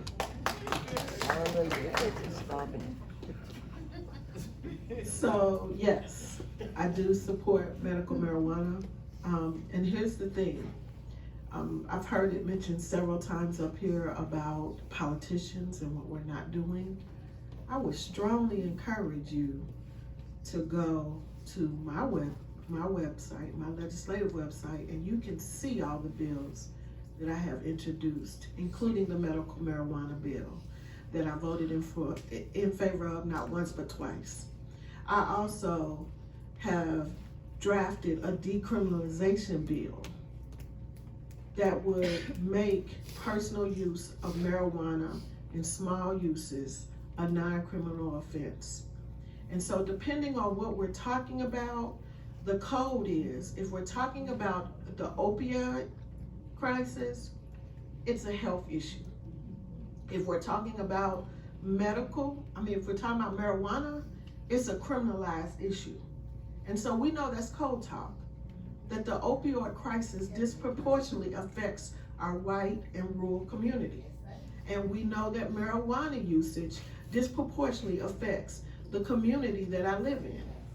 So yes, I support it, I stand behind it, but I also am going to support us putting legislation in place that will also benefit the people in our communities that have been over-criminalized for the use of that. All right, thank you. Hang on to the mic. We're going to go down with one more question. North Carolina's economy is diverse, with urban and rural areas facing different challenges. How do you plan to promote economic growth and job creation, particularly in areas that may be underserved or struggling economically? So the interesting thing about District 72, I get this a lot. Oh, so your district is in East Winston, right? Well, a small portion of it is in East Winston. But the other part is Buena Vista, Robin Hood, Country Club. So I tell people that I have some of my constituents who are most impacted economically, as well as some of the most wealthiest members. But my message does not change in whatever room I enter in. If we don't understand that if we always look at issues that concern our community as an other, then keep on living, because gun violence will come to your door, violence will come to your door, and when I say our community, I'm talking about the collective. Because I have to speak for everybody in District 72. So you want to know what I'm going to do? It's what I've been doing. I'm fighting to make our communities better by, again, holding absentee landlords accountable, ensuring that we invest money back into workforce and training development and summer learning jobs, and also ensuring that people have an opportunity to live in a quality environment. Repeat the question for more. All right, North Carolina's economy is diverse, with urban and rural areas facing different challenges. How do you plan to promote economic growth and job creation, particularly in areas that may be underserved or struggling economically? I think we need an affordable wage. We need to have people make more money. If you have more money in your pockets, we'll have people that can start their own businesses. If you start your own businesses in the local community, District 72 or District 73, whatever district it is, if you have more money in your pocket, you can start your own business. Now you can hire in the community diverse people and make that grow more. More people make money, the more business come in, the more diverse it can be, and the more money we'll make as a community. That's what we do. Affordable health, making enough money. We have to do that. And I'm gonna touch on some other things. When it comes to the tax, state tax, we have to lower it, 4.7. We have to lower that so more people can have money in their pockets. If you do that, if you lower the tax, more money, chance to get your own businesses. Now we can do more for our community. Thank you. I think I really recently just heard that North Carolina is the ideal place to move industries in. It's the most corporate friendly. I don't know if that's a good thing or a bad thing, but I know one thing, that we have a huge microchip plant that's coming. I think it's in it's south of Liberty, but it is a huge project. Like that is the new technology. In your cars, you have 1,400 chips in your car. Making the chips, that's one of the things that China controls. All the chips come out of Taiwan. That's why they want Taiwan, because that's our leading chip maker, and they want to take over that. China can't even produce their own chips. But we gotta look for those new industries that are gonna make a difference and start doing things at home versus depending on supply chains. When COVID hit, everything came from somewhere else. Funny story, I was worried about China, and lots of stuff comes from China. We had furniture from 7 different manufacturers. The manufacturer from High Point, North Carolina was the latest person to deliver their furniture. None of it made any sense. But I think we look for industries and bring them in. I'm gonna say it again. Everything is connected. We need everyone to receive a living wage. We need schools that are fully funded. When those things happen, more people want to move here. More people want to live here, and that boosts our economy. We also, I plan as your next state representative to be fiscally conservative. I will review the budget for any waste so that we can get that money back into our schools and our towns. And I talked to Bobby Kimbrough, Sheriff Kimbrough, and he gave me this great metaphor. If you take a bottle of water, yours is empty, but I'm gonna borrow it, and you just start pouring it on a table, sure enough, sooner or later, that water is gonna roll all the way to the end and get everything wet. Right now in our district, violent crime is not a huge issue, but in Winston-Salem it is. And in not very long, if we don't address that through homelessness and economic opportunities and a higher living wage, it will roll over beyond downtown Winston-Salem. So we have to address it now. All of the issues, social issues, drive our economy. They impact our economy. So it's not one or the other, it's all the above. I love these big questions. I want to speak to what Amber mentioned a minute ago, this idea of that there's no us and them. I was raised that way. And even in this room, we're talking about this urban-rural divide or urban-suburban divide. I don't believe in it. I've never believed in it. You know who taught us to do that? The Republicans. The folks down in Raleigh are the ones who want to divide us from each other by thinking about who gets what and who doesn't get what. We are not each other's enemies. We are each other's neighbors. Cities need farms. Farms need cities. We all need education. We all need a living wage. We all need affordable housing. What we need to do is win in November. We need to beat the Republicans who are decimating our state, who are dividing us ideologically, economically, educationally. That is all I can think about, is that we have to win in November.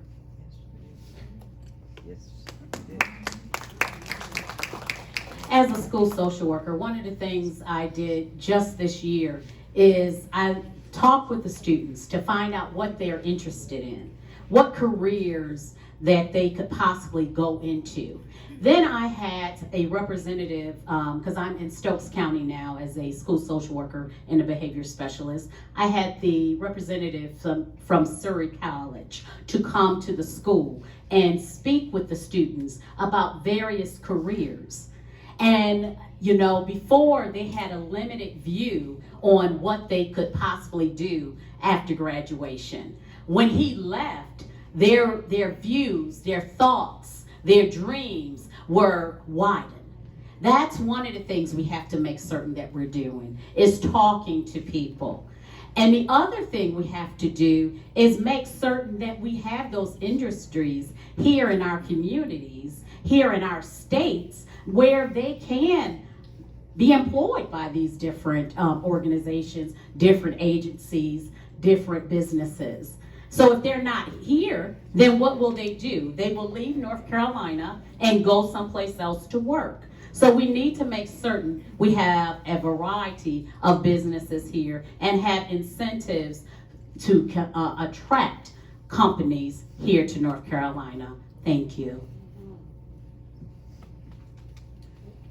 Okay, when we talk about the environment and the divide between the various environments within communities within Winston-Salem, for example, that's where we also will talk about Winston-Salem.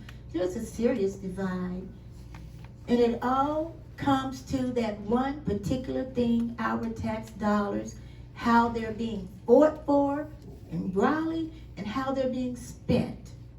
We've got to deal with this budget effectively. And we need somebody who has financial experience like myself to do that. I hate to keep saying that, but it exists, you all. When I'm telling you I got this, I can do it. I'm an award-winning financial analyst and an award-winning auditor. I'll go through and I'll scrub that budget. I always like to tell you all how I plan to do things. And I guarantee you, there is enough duplication of efforts. That means Reverend Lowe is doing the same thing as Ms. Mays, and we don't need two people doing that. That's what duplication of efforts is. We go in and we scrub that budget, and this is not a Republican thing, it's not a Democratic thing, it's an us thing. It's putting somebody in office who know how to do these things. And that's how we work with the communities and get this divide, this economic divide within our communities. This is how we resolve that, by putting our tax dollars to the right locations that need it the most. That's what we need. I heard so much. Could you restate the question, please? Yes, sir. North Carolina's economy is diverse, with urban and rural areas facing different challenges. How do you plan to promote economic growth and job creation, particularly in areas that may be underserved or struggling economically? Okay. One thing that I have to look at, because your question, it sounds like you're really talking about the entire state. The largest industry in this state is agriculture. That's the largest industry, period, in this state. The urban areas are where you find most or almost all of your corporations are in one of 5 counties: Forsyth, Guilford, Durham County, Wake, and Mecklenburg.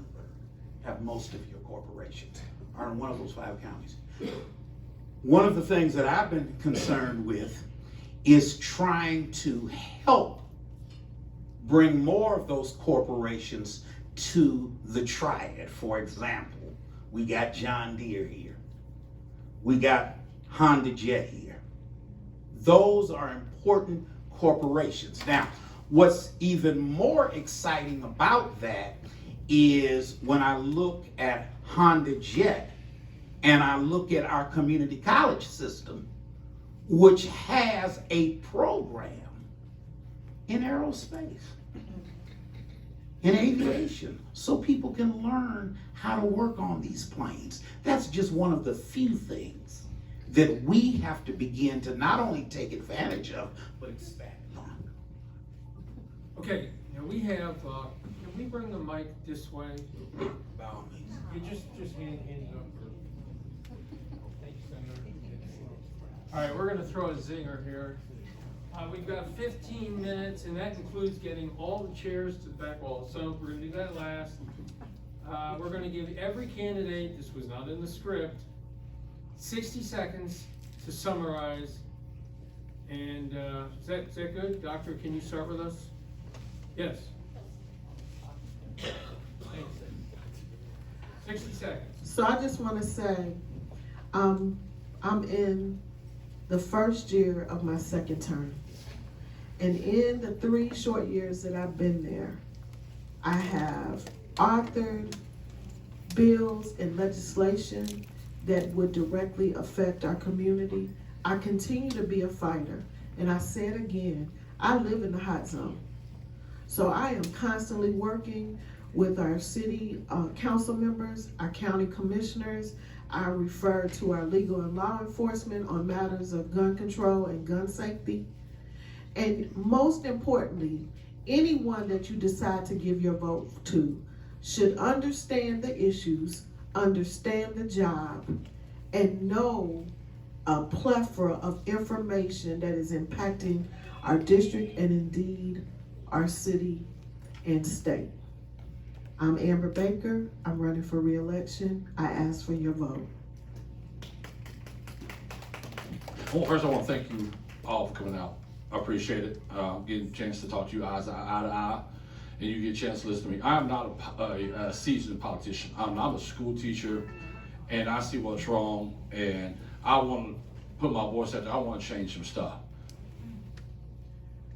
Public education, that needs to be fixed. We're 48 out of 50 states in public education. That's terrible, terrible. Reproductive rights. No law, no doctor, no state representative should tell a woman what to do with her body. Plain and simple, cut and dry. I have personal, and I want to talk about one of my daughters, but I have a personal stake in it. She made a decision that I didn't agree with. But I'll say right here is, no doctor told her what to do. She had the right. She talked to her father, she talked to her mother, we had the right. And that's one thing I'm going to do, is we're going to change that law, we're going to fix that law, we're going to repeal that law, something, because nobody should tell a woman what to do with their body. Marcus Pearson, please vote for me, Marcus Pearson. As I said before, I'm big on finishing the job, making sure that we have Medicaid, Medicare for everyone. I'm for lowering the cost of education. William, my son over here, he's a sophomore at Chapel Hill. And my 3 daughters, they've all gone to various universities. Emily, I took Emily out to dinner and she said, can we take this new student from England out to eat? And we get her off campus. We're in a nice burger joint with, and to hear them talk, they look close enough to be sisters, but to hear them talk, it was like they're from different planets. Emily said, what is healthcare like over there? And she goes, what is healthcare? And she goes, well, it's who pays the hospital bill when you get sick. She goes, what's the hospital bill? And college education is free. That's what we need here. Thank you. Thank you so much for coming out tonight. Our community needs you more than ever. The stakes could not be higher in this election, and everybody in this room knows that. We have to fully fund our schools, support women's reproductive justice, and allow for a living wage. Again, my name is Amy Taylor North. I will work to earn your vote. I will work to earn your support. Thank you for voting. Thank you. My name is Laura Lynn. We talked about that before. We've all introduced ourselves many times tonight. I'm Laura Lynn Dossett. I live in Stokes County. And I'm asking you for your vote also to run for the Senate for District 31. We all agree on a lot of the issues here. Again, what I'm most focused on is winning in November. We have a chance. The conditions are better than they have been in years to flip 31. It hasn't been Democratic in a very long time. It can happen now, and people at the state level believe it can happen, and we know it can happen here. Wouldn't that be fantastic if it were our local Senate 31 that gave the governor his veto power back? I've recently gotten the AFL-CIO endorsement, Lillian's List, and today I just got Replacements Unlimited, which is a LGBTQ advocacy group. I'm here to support all of you. Thank you. I'm Rhonda Mays, and I am running for NC State Senate for District 31. I have been elected by the educators in North Carolina to represent them on the local, the state, and the national level more than one time. I have been a community advocate and organizer for many years. I have spoken at various rallies, and I have organized individuals to go to Raleigh in order to advocate for the needs of our students and our educators here in North Carolina. I attend community meetings, and I belong on various community boards. I go to the school board meetings, and I go to the county commissioner meetings. I'm not talking about what I'm going to do. I'm talking about what I'm already doing. Vote for me, Rhonda Mays. Send me to Raleigh to represent you for NC District 31. Thank you. Hello, everybody, again. I want to finalize my point. You all have heard what I've been repeating over and over again, and most of you all know that this is not my first rodeo, that I've ran for office several times. That doesn't mean anything but my dedication to you, to the public. And I'm not going to stop running, and I hope that you all will vote me in because I'm dedicated to you. I'm dedicated to the tax dollars, to the education system, to a woman's right to choose, to veterans, because I'm a veteran. And we have female veterans out there who are suffering because they're the silent group that nobody ever talks about. They'll talk about the male veterans, but never the female veterans, the current females in office who are being raped, some of them as we speak. These are things we need to deal with. I was endorsed by the Progressive Caucus of the North Carolina Democratic Party. I want to repeat that because it's important. I was endorsed by the Democratic Party. What does that tell you? They're in Raleigh. Thank you. I want to thank you for this opportunity. I could talk about who I'm endorsed with, but you can see that I was on my website. But I will say that I will always fight for women's rights. Stand up, LaGail. Just stand up. You see why I always fight for women's rights. When I get home, I do what she tells me. But I'm going to continue to fight for your issues because your issues are what's important. In Senate District 32, there are over 192,000 people. Rich people, poor people, and everything in between. We have got to make every citizen feel good about being a citizen in North Carolina and receive the services that they need from our state budget. Thank you for this opportunity. Thank you all. Great round of applause.